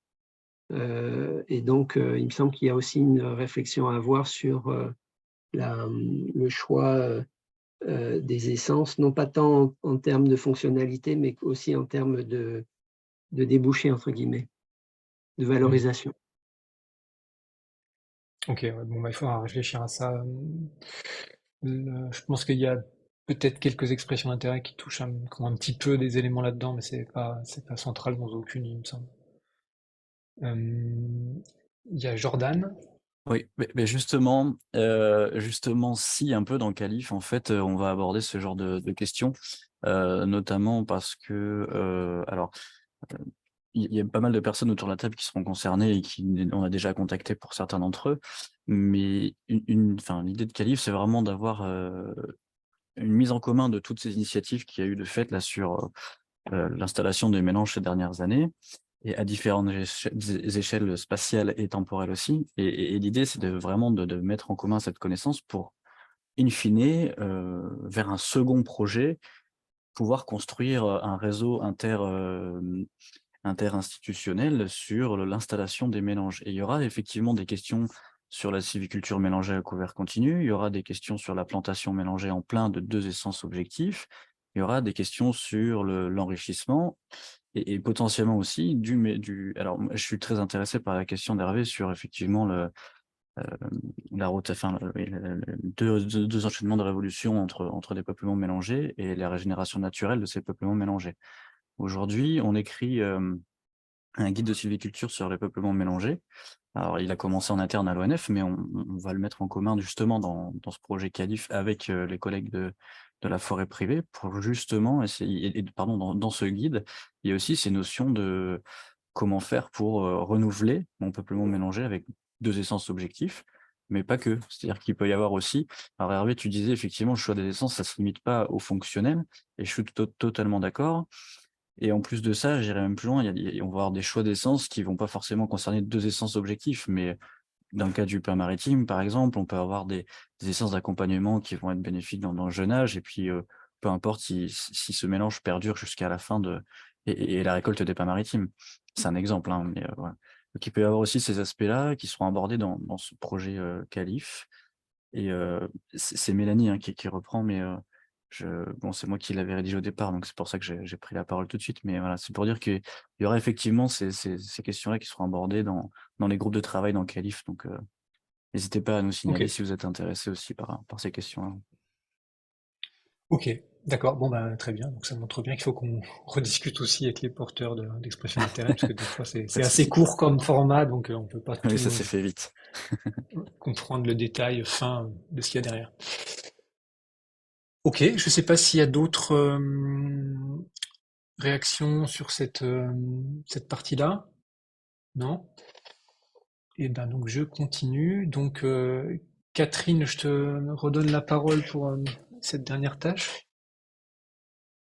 Ok, donc c'est une dernière tâche qui s'intitule expérimentation, blocage, régé et gestion. Donc bon, qui a pour objectif de comprendre les facteurs de blocage de la régénération. Alors c'est soit les facteurs de blocage, soit les facteurs qui pilotent la dynamique de régénération, hein, avec ou sans blocage. Et ensuite, avec l'idée d'utiliser les compréhensions de ces facteurs pour aller vers des recommandations pour la gestion. Mais on est quand même assez loin de pratiques opérationnelles. Hein. Ça reste plutôt quand même dans la compréhension des facteurs de blocage. Alors, le titre, il est assez rassembleur des différentes propositions qui sont faites. Hein. C'est-à-dire le focus, il est vraiment sur la dynamique. Ça peut bloquer ou pas, mais dans l'idée on va quantifier la dynamique et essayer de comprendre ce qui la pilote. et aussi rassembleur dans le fait que l'ensemble de ces propositions, elles veulent aboutir à des pistes pour la gestion de la régénération, même si ce n'est pas finalement des itinéraires complètement opérationnels. Et bien cette idée de dégager des idées. Et puis, ils ont également en commun le fait que c'est une approche expérimentale, c'est-à-dire qu'on va manipuler certains des facteurs qui ont été cités. Donc ça, c'est les points communs. Après, quand on va dans le détail des différentes expressions d'intérêt, c'est là que ça explose un petit peu hein, en termes de ce qui est regardé. Alors, j'ai essayé de lister les différents facteurs qui ont été étudiés dans l'ensemble des 6 propositions. Bon, il y a le climat. Alors, il y a ceux qui le font en termes d'observation, ils se mettent dans des gradients. Il y a ceux qui vont le manipuler hein, en allant arroser, en allant exclure la pluie. Il y a la pédologie. Donc ça, c'est plutôt de l'observation. Les gens se mettent le long de gradients. Il n'y a personne qui veut le manipuler. Il y a la pédologie. Après, il y a la végétation, avec des approches assez différentes. Ceux qui sont dans l'observation en allant dans des gradients de communauté végétale. Et puis ceux qui disent on va le manipuler, alors c'est plutôt l'idée de contrôle de la végétation accompagnatrice. Donc c'est déjà 2 façons assez différentes de voir la végétation. Ensuite, il y a la composition. Est-ce qu'on est dans du mélange ou pas? Donc là, ça se recoupe aussi en partie avec la tâche précédente. Il y a la question de la fermeture du couvert, donc la question de la lumière qui arrive au plan finalement. Et puis après, il y a tout un ensemble d'interactions biotiques. Ils sont évoqués, l'herbivorie, par les ongulés, par les rongeurs, par les insectes, la mésofaune, les micro-organismes et les pathogènes. Donc ça fait un ensemble de facteurs qui est quand même très divers. Et puis chacun pioche un peu dans cet ensemble-là en fonction des facteurs qui pilotent la régénération dans les situations qui les intéressent. Mais il n'y a pas vraiment de groupe de facteurs. Hein. C'est un peu l'ensemble. Après, les stades de la régénération qui sont pris en compte, ils sont aussi assez variables. Hein. Alors, ça peut aller de la fructification, germination, installation, développement, ou juste une partie de ces facteurs. Bon, les variables expliquées, c'est survie, croissance, développement. Alors, suivant les stades, bah, ça peut être, elles sont exprimées des façons différemment. Les méthodes d'études sont assez différentes. Hein. Il y en a que c'est plutôt l'observation, il y a des manipulations en forêt, il y a des manipulations en serre, dans des conditions peu contrôlées. Et donc, du coup, après, il y a aussi certaines expressions d'intérêt, notamment la 11, hein, réseau d'observation et expérimentation forestière pour la restauration des peuplements incendiés, qui se place dans un contexte post-perturbation. Alors, c'est la seule, hein, et donc c'est un contexte qui est souvent mis en avant dans les discussions, qu'est-ce qu'on fait après les perturbations. Et finalement, il n'y a que cette expression d'intérêt qui est basée sur l'après-feu, hein, qui examine ça. Et finalement, on n'a pas eu d'expression d'intérêt sur le post-scolite, post-tempête ou post-autre chose. Quoi. Voilà. Et donc, est-ce que ça en fait un contexte particulier est-ce que, ou pas quoi. C'était ça ma question. Et puis après, bah, les biomes, on a à la fois du tropical et puis du tempéré, hein, avec donc des questions assez différentes. Et donc, quand on regarde l'ensemble, donc sous cette dénomination commune de regarder les facteurs de blocage ou les facteurs qui pilotent la dynamique, on a finalement des choses assez différentes. Et on se demande un peu quel est comment on dit, le PGCD, quoi, le plus grand dénominateur commun qui sera peut-être pas forcément facile à trouver. Voilà. Ok, merci Catherine. Ophélie, tu voulais rajouter quelque chose? Ah, eh ben non, elle n'a plus de batterie. Donc elle ne rajoutera rien. Ouais. Et puis ce qu'on peut dire là, donc sur les notes, donc il y a la note pas de gestion, mais aussi expérimentation sur facteur de blocage, réseau enclos-exclos. Pour moi, c'est la question du lien avec le WP1 hein, qui manipule aussi certains facteurs et qu'on a mis dans le WP1, mais qui pourrait être aussi ici. Hein, même s'il n'y a pas la notion de gestion derrière, c'est quand même les mêmes facteurs qu'on regarde. Donc, il y aura la question des liens entre cette tâche-là et le WP1. Et on peut aussi se poser la question des liens entre cette tâche-là et puis la tâche 2.2, hein, qui faisait aussi de la manipulation, de la régénération, mais plutôt avec des questions de flux de gènes. Est-ce qu'on peut mettre en commun nos expérimentations ou est-ce que finalement les façons de faire, les échelles temporelles et spatiales sont trop différentes? Et puis également les liens avec la tâche 2.3 qui était plus axée sur le mélange. Mais bon, les questions, les facteurs peuvent être un peu les mêmes, donc il y aura peut-être aussi il faudra aussi réfléchir au lien. Est-ce qu'on peut mettre des choses en commun avec la tâche 2.3? Voilà. Ok. Alors il y a y a Christophe qui, dans les commentaires, pose la question du lien avec le PC multirisque. Il faudra, bon, ça on a un petit peu échangé, mais il me semble pas qu'il y ait vraiment de focus stade renouvellement pour l'instant dans les tâches qui sont prévues dans le PC multirisque. Mais en tout cas, ce qu'on avait bien en tête, c'est aussi de réfléchir aux possibilités d'avoir des sites en commun, si jamais il y a des suivis sur des sites avec des perturbations. Est-ce qu'on peut aussi avoir des suivis sur le renouvellement derrière?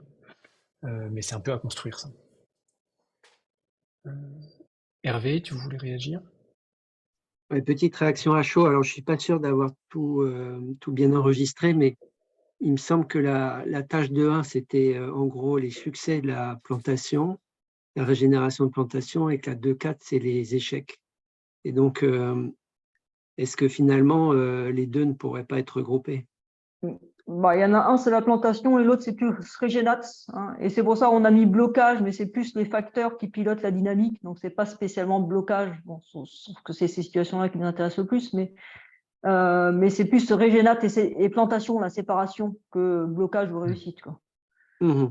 Et, Ouais, mais alors, et on du les coup, a la regroupées régénate, parce qu'en termes d'expérimentation, elles sont plus. Voilà, c'est quand même des expérimentations qui peuvent être assez différentes selon qu'on soit en régénération ou en plantation. ok. Et effectivement, quelque chose que j'ai aussi oublié de dire, c'est que plusieurs de ces propositions, elles sont basées sur des réseaux qui sont déjà existants. Hein. Donc c'est bien parce qu'il y a déjà du matériau pour avancer, mais après, ça peut être aussi un petit peu bloquant si jamais il faut regrouper les choses. Et donc, il y a des réseaux qui sont existants, mais qui peuvent encore être amenés à se consolider, à avoir d'autres sites. Donc, il faut voir si ces autres sites, on peut les faire évoluer pour arriver à ce qu'ils se rejoignent, au moins sur certaines variables, sur certains facteurs étudiés. Mais voilà, donc c'était un point important qu'il y avait effectivement pas mal de réseaux qui étaient déjà initiés et donc avaient déjà une base qui peut être peut-être un peu compliquée à rechanger. Et après, en effet. Ouais. Pardon, vas-y. Vas-y, Hervé, pardon. Non, après, je Oui, faisais non, le je voulais lien juste. avec... Vas-y. Pardon. Vas-y. Je voulais juste réagir à ce que disait Catherine. En effet, je pense que c'est un peu un des enjeux des projets ciblés, c'est d'avoir un effet structurant et la difficulté, c'est si on veut partir de l'existant, ils ont déjà des contraintes. Donc comment est-ce qu'on peut arriver à faire bouger les choses pour que des réseaux existants arrivent à se retrouver? Voilà. Mais vas-y Hervé, pardon. Non, c'était une réflexion par rapport à la tâche d'avant. C'est que dans les projets de restauration écologique, il peut y avoir des parties prenantes qui veulent passer de la monoculture, la plantation intensive, à de la forêt plus naturelle. Et une phase intermédiaire de plantation mélangée peut être la façon peut-être la plus efficace pour assurer cette transition. Et donc, ça ramène à la question au commentaire que je faisais au préalable, c'est-à-dire que la dimension temporelle et de succession serait intéressante à prendre en compte. Ok. Alors, il y a une question de Céline. Bonjour. Je voulais, parce que c'était bien, Catherine, ta présentation là, des différents tâches, en essayant de trouver qu'est-ce qui était commun en termes de facteurs étudiés, etc. Et là, je suis étonnée quand tu as dit sur la pédologie, personne essayait de manipuler. Et alors, dans le 11, là, sur la pédologie, on va le manipuler par rapport à préparation mécanisée ou pas. Ça fait partie des facteurs qu'on doit étudier pour lever le blocage lié à une intensité d'incendie qui peut nécessiter un passage d'engin pour réactiver une régénération qui serait complètement bloquée. Donc, on imaginait pouvoir utiliser aussi le travail du sol comme facteur influençant la pédologie et bien évidemment la fertilisation. Et je suis étonnée que dans d'autres réseaux, ça ne fasse pas partie de l'analyse. Et du coup, je me demande si on se met là-dedans, ça ne va pas nous faire des choses très particulières que vous n'observez pas ailleurs, dans d'autres contextes. Et Je me Faut qu'on suis puisse mal échanger, exprimée. quoi. Faut qu'on puisse échanger là-dessus quand même. Ouais, je me suis mal exprimée, hein. Il y a le travail du sol, il est présent dans beaucoup d'autres, mais dans mon idée, le travail du sol, il change pas la pédologie. On est toujours sur le même type de sol, quoi. On passe pas d'un sol sableux à un sol argilo-limoneux.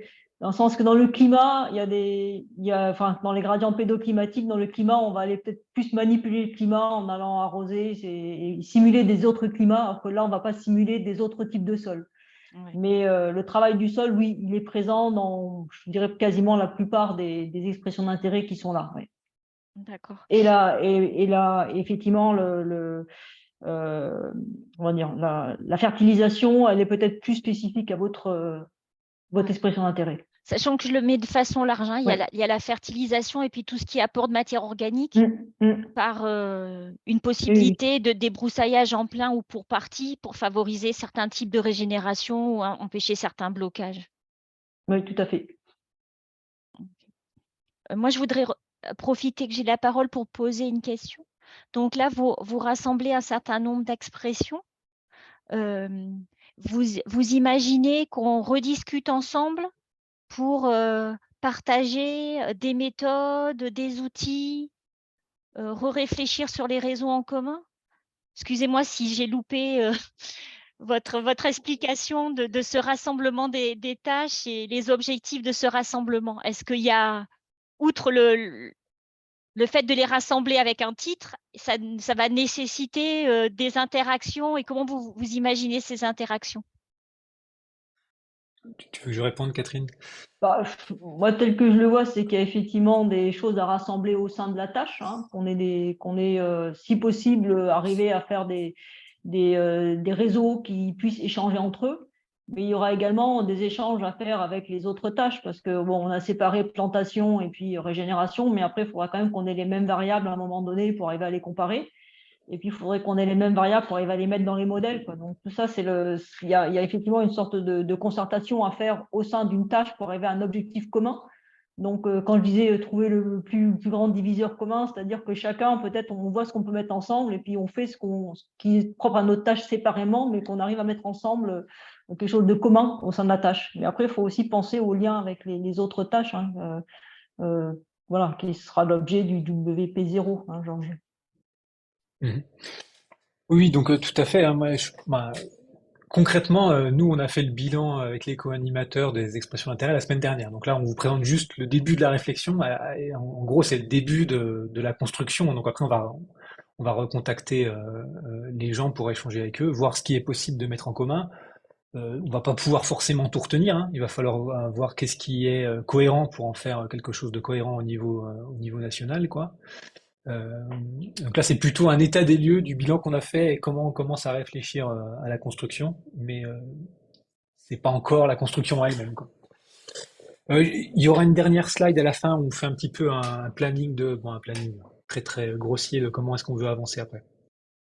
Oui, Céline, tu veux... Je peux reprendre la parole? J'en profite, Oui, hein, bien sûr. je fais mon petit package.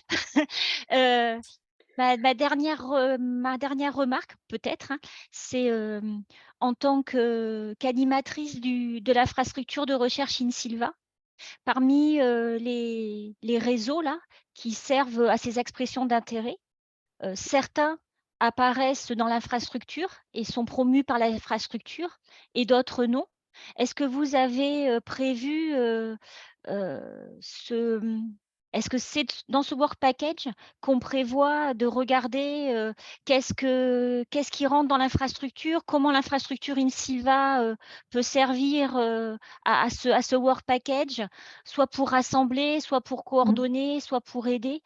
Vous avez prévu d'en parler par work package ou au niveau du PEPR Forest? Voilà.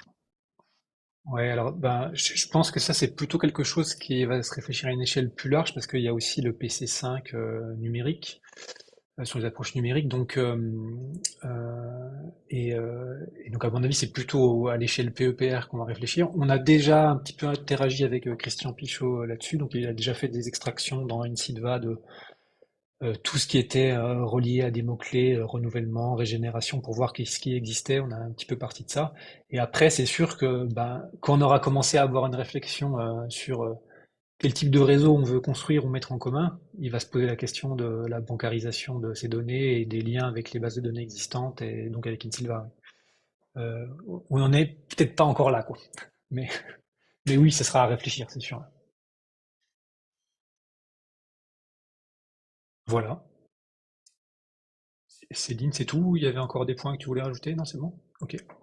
Alors, est-ce qu'il y a d'autres personnes qui veulent réagir sur cette dernière tâche du Work Package 2 ou c'est bon? Ok, donc ce que je vous propose, c'est on va passer directement à cette autre tâche qui est passée dans le Work Package 3.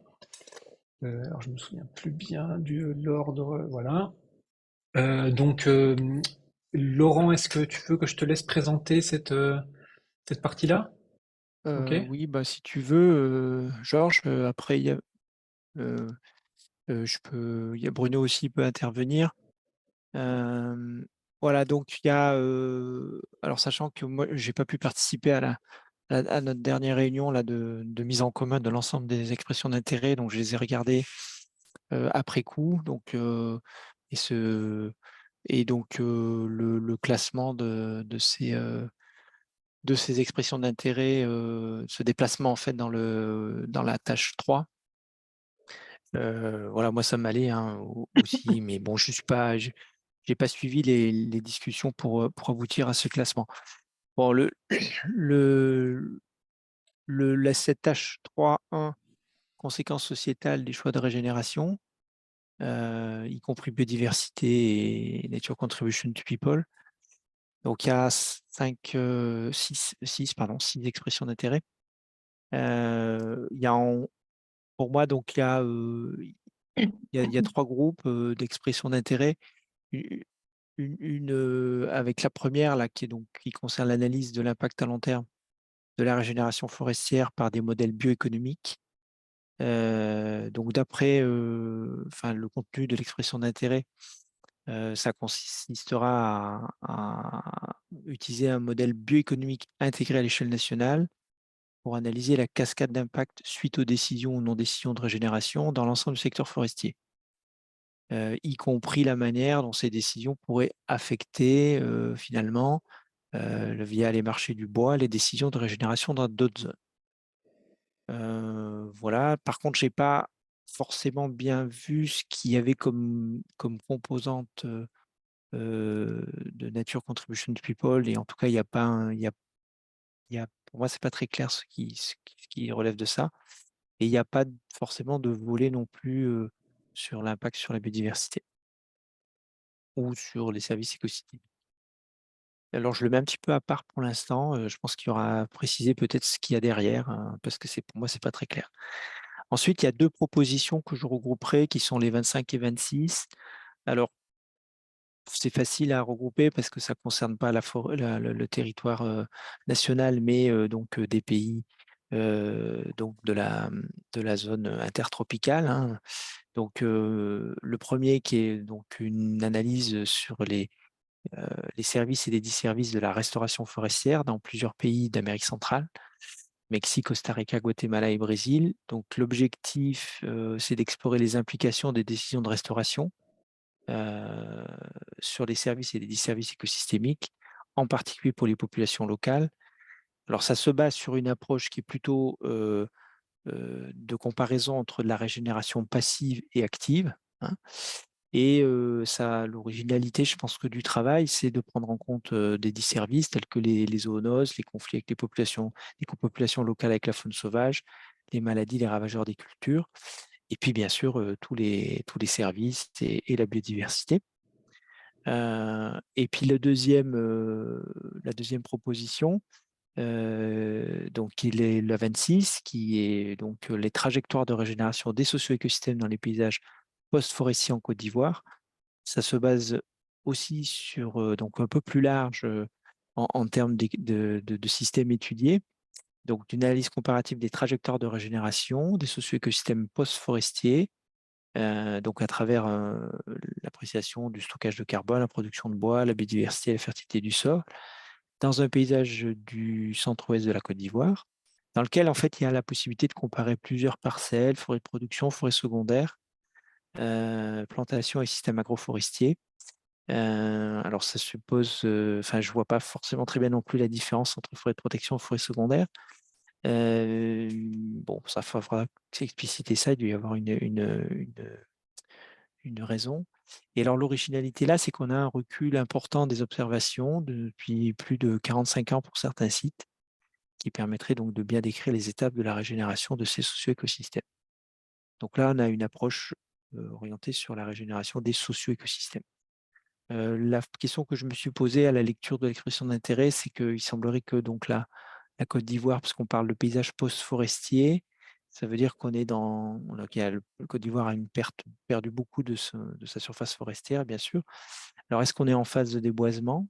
Est-ce que la phase de déboisement est terminée? On est plutôt en cours de transition forestière. C'est pas très clair pour moi. Je connais pas la Côte d'Ivoire. Voilà. Et donc, il semblerait qu'on est peut-être plutôt dans une phase de replantation importante, ou au contraire, enfin, où je sais pas où en est la phase de déboisement. Ensuite, donc, il y a 3 autres expressions d'intérêt qu'on peut regrouper assez facilement, donc la 30, 32 et 37. Donc, la première dont on a parlé tout à l'heure, qui était sur les relations essence dominante, biodiversité, fonction, service écosystémique, donc qui a été placé aussi dans l'autre volet 2, sur le mélange. Et donc, ça part effectivement là d'essayer d'évaluer, de proposer dans le cadre d'une nouvelle ingénierie de la régénération forestière qui peut faire appel à des essences ou des combinaisons d'essences indigènes ou exotiques, d'élaborer des outils d'évaluation in natura qui puissent permettre d'évaluer rapidement les impacts positifs ou négatifs, ou l'absence d'impact, en peuplement ou en mélange sur le fonctionnement des écosystèmes forestiers. Voilà, l'objectif, c'est de constituer à terme un outil d'aide à la décision et d'optimisation des choix d'essence utilisés pour la régénération adaptative des forêts. Bon, je pense qu'il y a des choses qui vont être assez donc c'est une vision intégratrice de l'effet du, du mélange, enfin du type de régénération forestière, plutôt sous forme de. Alors, c'est pas précisé sur l'aspect plantation, mais je pense que c'est ce qu'il y a derrière. Voilà. Et ensuite, il y a deux propositions, 2 expressions d'intérêt, une donc sur la 37 et 32 qui portent un peu sur les mêmes choses à 2 échelles temporelles différentes. Mais bon, les deux apparaissent, enfin, la 32 qui est sur l'histoire des renouvellements forestiers, donc et l'impact à long terme des différents modes de renouvellement sur la biodiversité. Donc là, avec deux objectifs, c'est reconstituer l'histoire des renouvellements forestiers et des pratiques forestières depuis le 19e siècle par une approche géohistorique. Et deuxièmement, à partir de ces informations-là, étudier l'impact à long terme sur le sol et la biodiversité du mode de régénération des peuplements forestiers en comparant principalement plantation et régénération naturelle, et notamment tenter de démêler le mieux possible les différentes composantes liées à l'effet de la plantation sur la biodiversité. Voilà. Et donc, en lien avec cette proposition, la proposition de pistes d'amélioration, donc la 37, piste d'amélioration pour les plantations forestières futures intégrant enjeux environnementaux et sociétaux. Donc là, l'objectif, c'est d'améliorer la connaissance sur les impacts des plantations forestières, sur la biodiversité et les NCP, en comparaison avec des peuplements spontanés à proximité, donc ça fait établir des couples de placettes avec des zones qui ont été régénérées naturellement, identifier la biodiversité et les services écosystémiques associés, et identifier les voies de régénération privilégiées en fonction des contextes. Voilà. Eh ben, merci Laurent. Donc, il y a déjà eu un petit peu des réactions dans le chat. Il y avait Myriam qui posait des questions sur la 37. Est-ce qu'il y a ou non la prise en compte de l'acceptabilité et donc Amélie Robert a répondu, qui porte la 37, a répondu oui, il y a cette partie-là. Oui, c'est ça. Oui, je pense que voilà, c'est pris en compte dans la 37. Oui. Ah, je me rends compte, c'est un petit détail technique, mais j'ai oublié de préciser au début que ces numéros là qu'on a mis, en fait, si vous retournez sur l'espace Nextcloud, vous avez déposé les expressions d'intérêt, il y a un dossier, on a restructuré toutes les expressions d'intérêt en leur mettant un numéro parce que c'était plus simple. Ah oui. Donc, vous verrez le lien, parce que c'est vrai que peut-être ce numéro ne veut pas dire grand-chose pour tout le monde. C'est pour ça qu'on rappelle les titres aussi. Mais... Voilà, donc, alors, est-ce qu'il y a des questions, Raphaël?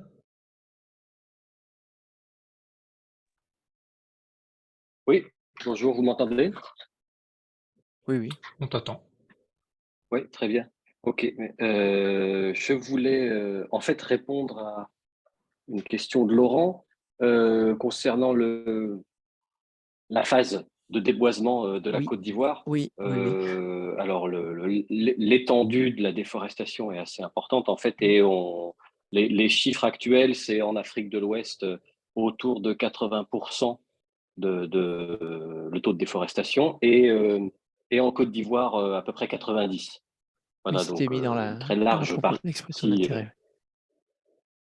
Voilà, c'est ça. Est-ce que ça répond à ta question ou pas vraiment? Enfin, ma question, c'était est-ce qu'on a fini le déboisement? Ça s'est ralenti ou on est dans une phase de reboisement ou pas du tout? Les deux se poursuivent en parallèle? Oui, je dirais peut-être les deux se poursuivent en parallèle. Le front de déforestation a avancé d'est en ouest, essentiellement, si je résume, si je synthétise, il a déjà maintenant dépassé la frontière avec le Libéria. Donc voilà, le pays entier est passé sous déforestation. Et maintenant, il y a des parties qui étaient mises en culture, qui sont abandonnées, qui restent en jachère, qui redeviennent forêts secondaires par certains endroits, mais et ces forêts secondaires ou ces jachères sont parfois remises en production pour des productions maraîchères, vivrières, rentières, etc.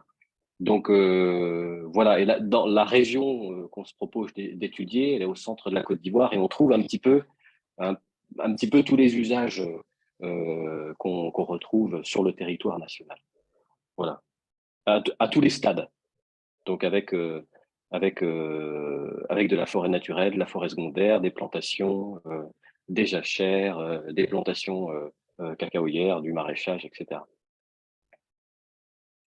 Voilà. Je ne sais pas si ça Ok, répond merci. à ta question, Laurent. Et ouais, parce que ma question, c'était la différence entre forêt de production et forêt secondaire. C'est mis. Ah oui, Est-ce forêt. que la forêt de production, elle peut être, c'est de la forêt? Vas-y. Dans mon entendement, forêt secondaire, c'est évident, c'est celle qui succède à une déforestation. Et forêt de production peut être utilisée pour des forêts qui n'ont pas été déforestées, donc de la forêt naturelle qui est en gestion, quoi, en cours de production. Voilà. Et Et il n'y a pas des cas de forêt ouais. non, qui ne soient pas de forêt de production, mais qui soient des forêts primaires, mais pas de production? Dans des parcs nationaux, par exemple, Mais dans je sais des pas, ouais. réserves. Ouais, voilà. Mais vous n'avez pas ces modalités-là, quoi, cette modalité. Oui. Dans le paysage qu'on propose d'étudier au centre de la Côte d'Ivoire, je crois pas. Il y en a en Côte d'Ivoire, par contre, des zones protégées. Voilà. Mais dans vos Et dispositifs, vous ne les avez pas. non. Non. Voilà. Et j'allais aussi poser une question. Oui, je vois, c'est écrit le numéro de donc, notre expression d'intérêt 26 et part. Et alors, pour être bien sûr, ça veut dire qu'il y a une autre partie par ailleurs où il y a seule la partie socio-éco est retenue, si je peux dire. Moi, je peux peut-être répondre à ça, oui. On a rajouté des petites, des petites annotations au moment de faire le tri, parce que c'est vrai que votre expression d'intérêt, elle couvre un certain nombre de thématiques. Donc là, en fait, c'était la partie vraiment sur les trajectoires de services écosystémiques. Mais c'est vrai que vous avez aussi des questions plus en écologie. Donc, on va revenir vers vous pour parler du positionnement de l'expression d'intérêt. Et ça, c'est un commentaire qui s'applique pas seulement à votre expression d'intérêt, mais il y en a beaucoup qui sont dans ce cas-là. Donc maintenant, on va rentrer dans une phase de discussion où les co-animateurs et Georges et moi, au niveau de chaque tâche, on va discuter de comment, disons, presque optimiser ce positionnement. parce que c'est pas facile, disons, de se retrouver sur 2 ou 3 tâches. En fait, il vaut peut-être mieux avoir un ancrage dans une seule tâche. Donc, on va reparler de ça. Et du coup, comme j'ai pris la parole, je continue. Tu avais fini, Raphaël? Ouais, ok. Oui, c'est tout. Merci beaucoup pour la réponse. Merci. Ouais. Du coup, oui, on reparlera demain de la tâche 3.1, donc dans le webinaire demain après-midi sur le WP3. Mais en attendant, je voulais faire 2 commentaires. Un sur le fait que cette tâche, elle est un peu particulière parce que toutes les autres tâches, en fait, elles portent sur la phase de régénération ou les choix qui sont faits au moment du renouvellement. Ici, en fait, on sort de cette phase. On s'intéresse à des trajectoires, par exemple, de services écosystémiques qui vont bien sûr au-delà de cette phase de régénération, puisqu'on ne peut pas observer vraiment des trajectoires ou observer même des services écosystémiques qui aient du sens pendant la phase de régénération. Donc, on sort de ça. Par contre, notre projet, il est sur la régénération et le renouvellement. Donc, c'est important qu'ici, la variable déterminante soit le choix qui est fait au moment de la régénération.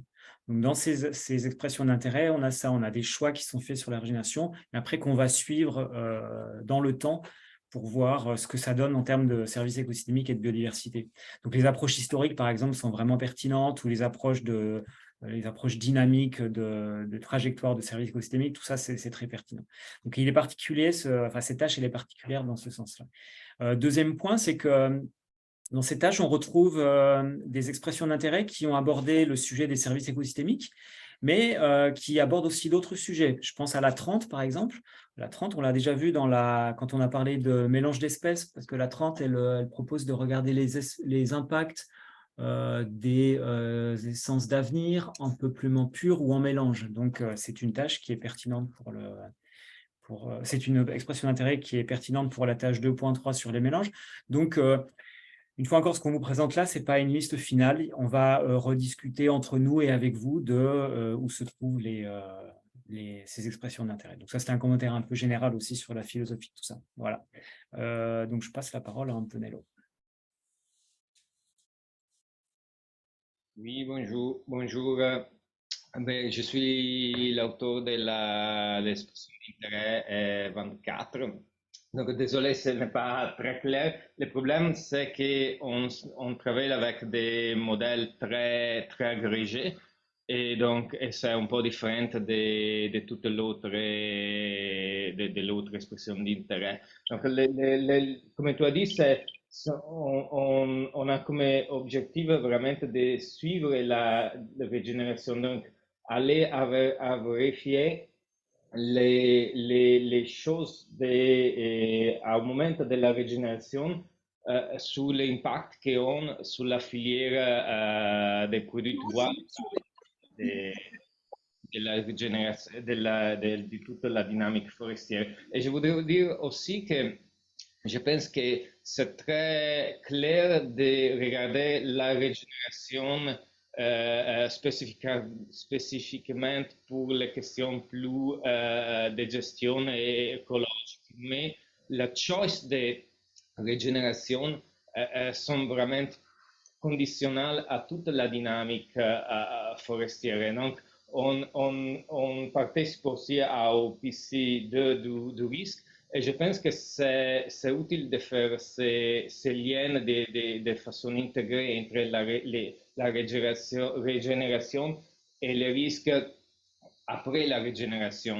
Comme les décisions c'est difficile de garder les décisions sur la régénération de façon isolée.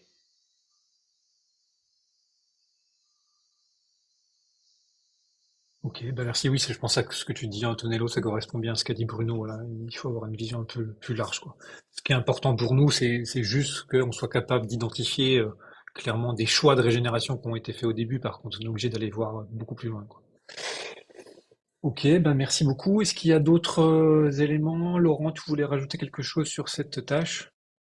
Alors, oui, parce que par rapport aux ambitions initiales, un peu par manque de temps peut-être, puis par manque de réaction des personnes qu'on a contactées, et je peut-être profiter de là du séminaire pour peut-être lancé un appel. En fait, on avait comme idée aussi, avec des collègues travaillant sur les impacts sur la biodiversité, de proposer une expression d'intérêt autour de l'impact sur la biodiversité de modalités de régénération à court et à court terme, en fait, en profitant de dispositifs expérimentaux qui comparent différents modes de régénération.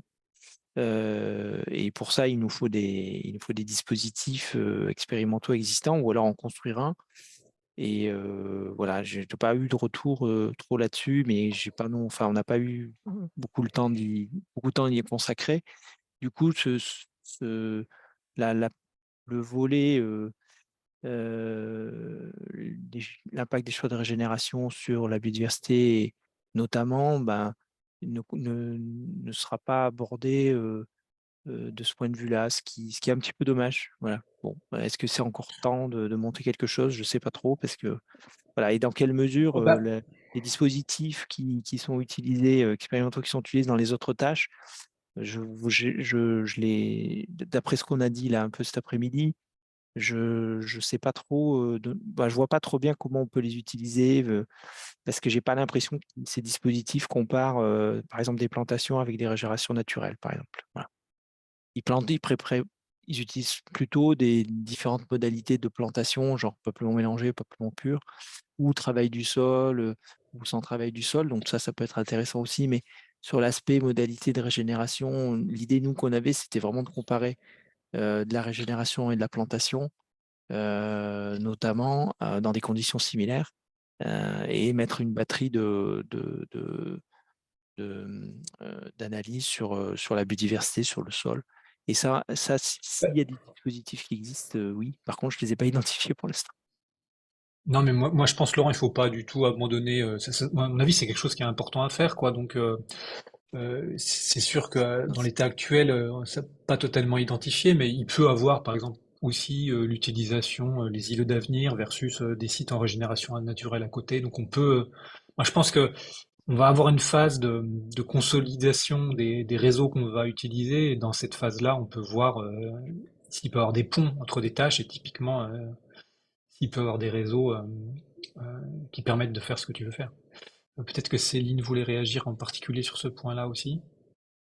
Oui, donc par rapport aux propositions, dans la proposition qu'on fait sur la suite après un incendie, dans les modalités de régénération, on s'ouvre à l'ensemble de ces modalités de régénération, donc du laisser-faire au plus intensif. Et ces questions de biodiversité, on veut les étudier. Donc, je pense qu'Heidi est aussi là, autour de la table, et ça fait partie. Donc, l'impact, alors là, ça serait un impact à court ou moyen terme des différents modes de renouvellement sur la biodiversité au sens large. On espère, dans nos parcelles expérimentales, pouvoir proposer la possibilité de l'étudier, quoi, sur l'ensemble des compartiments, à la fois sur le sol, sur la biodiversité végétale au sens large, etc. Donc, on espère offrir un bon endroit pour pouvoir travailler sur ce sujet-là, hein, ça c'est sûr. Mais Donc, c'est l'expression numéro 11. Voilà. Et puis après, ça revient à ce que je disais tout à l'heure, c'est est-ce qu'on peut, dans ce work package, faire un état des lieux là, des réseaux en cours, parce que il est possible que dans certains des réseaux où l'expérimentation a atteint son but, et ça revient aussi à ce qu'a dit Hervé tout à l'heure, on se retrouve face à des renouvellements où on pourrait, après des couverts forestiers qui ont été manipulés, faire un renouvellement, et ces questions de biodiversité pourraient être étudiées. Donc, il y a à la fois les réseaux d'observation où on peut faire ça, mais il y a peut-être dans nos réseaux expérimentaux déjà en cours, exemple Orphée, où on pourrait regarder ce qui se passe après, quoi. Donc oui, je pense qu'il y a la place dans ce work package de regarder la phase renouvellement et dans ses différentes composantes. Et je pense qu'on peut trouver vraiment des endroits où on peut regarder l'impact de différents modes de renouvellement sur la question de la biodiversité. Et la couverture géographique de ce réseau actuel, c'est quoi? Alors, celui qu'on propose de mettre en place, il est sur la zone incendiée de Nouvelle-Aquitaine, qui porte à la fois sur des forêts qui étaient en libre évolution sur la côte, des forêts à base qui sont à des objectifs protection, accueil du public et maintien du trait de côte, jusqu'aux forêts de plantation. Et dans toutes ces modalités ou ces formes de gestion antérieures à l'incendie, on veut tester les différentes méthodes de renouvellement.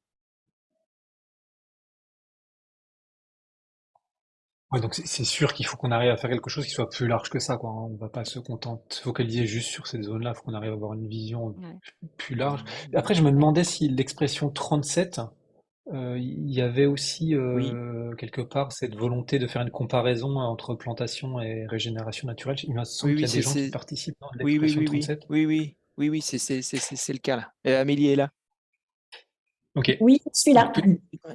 J'ai vu que tu... Oui, effectivement, on compare. Alors, pour apporter quelques précisions par rapport à cette proposition 37, en fait, on se base sur un projet qui a été financé par la région Centre-Val de Loire, où on s'est intéressé aux peupleraie et aux plantations de pins maritimes.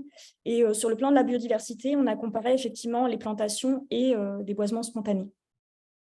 Donc, il y a effectivement cette volonté de faire les deux. Tout à fait. Donc, et l'objectif, c'est d'étendre éventuellement... Pardon. Non, mais vas-y, continue, excuse-moi. L'objectif, c'est d'étendre la réflexion à d'autres types de plantations et à une échelle plus générale, d'utiliser la méthodologie qu'on a mis en place et de l'appliquer à d'autres plantations à plus grande échelle, à plus petite échelle. Oui, j'avais bien noté ça dans le projet, Amélie. Ce dont je parlais tout à l'heure, c'était plutôt...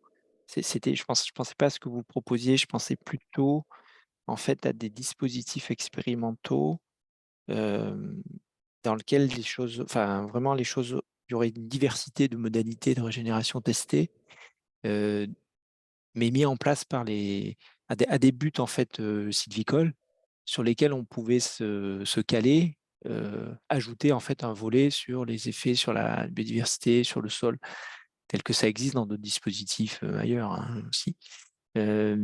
Mais évidemment, ce que vous avez déjà comme dispositif, ou à travers le projet là, que tu proposes, dont tu parles là, bien sûr qu'il faut les utiliser. Oui. Oui, donc ce que tu voudrais dire, Laurent, c'est vraiment des expérimentations où tu expérimentes sur la régénération naturelle ou la plantation. Ouais. Oui. D'accord. Voilà. Parce que après, ce qui peut-être aussi peut se réfléchir, c'est utiliser des couples entre le réseau îlot d'avenir et des parcelles proches où il y aurait de la régénération naturelle. Voilà. Ouais. Ok. Bon, à réfléchir, quoi. Ouais. Est-ce que tu voulais rajouter quelque chose d'autre, Laurent, sur cette tâche-là ou Non. Non, c'est bon. Est-ce qu'il y a d'autres personnes qui voulaient réagir? Je pense qu'on commence à arriver au bout de nos 2 heures de réunion. Donc, voilà, donc j'avais juste cette dernière slide où en gros, c'était un petit peu pour vous donner de manière très très globale les grandes étapes qu'on voit après.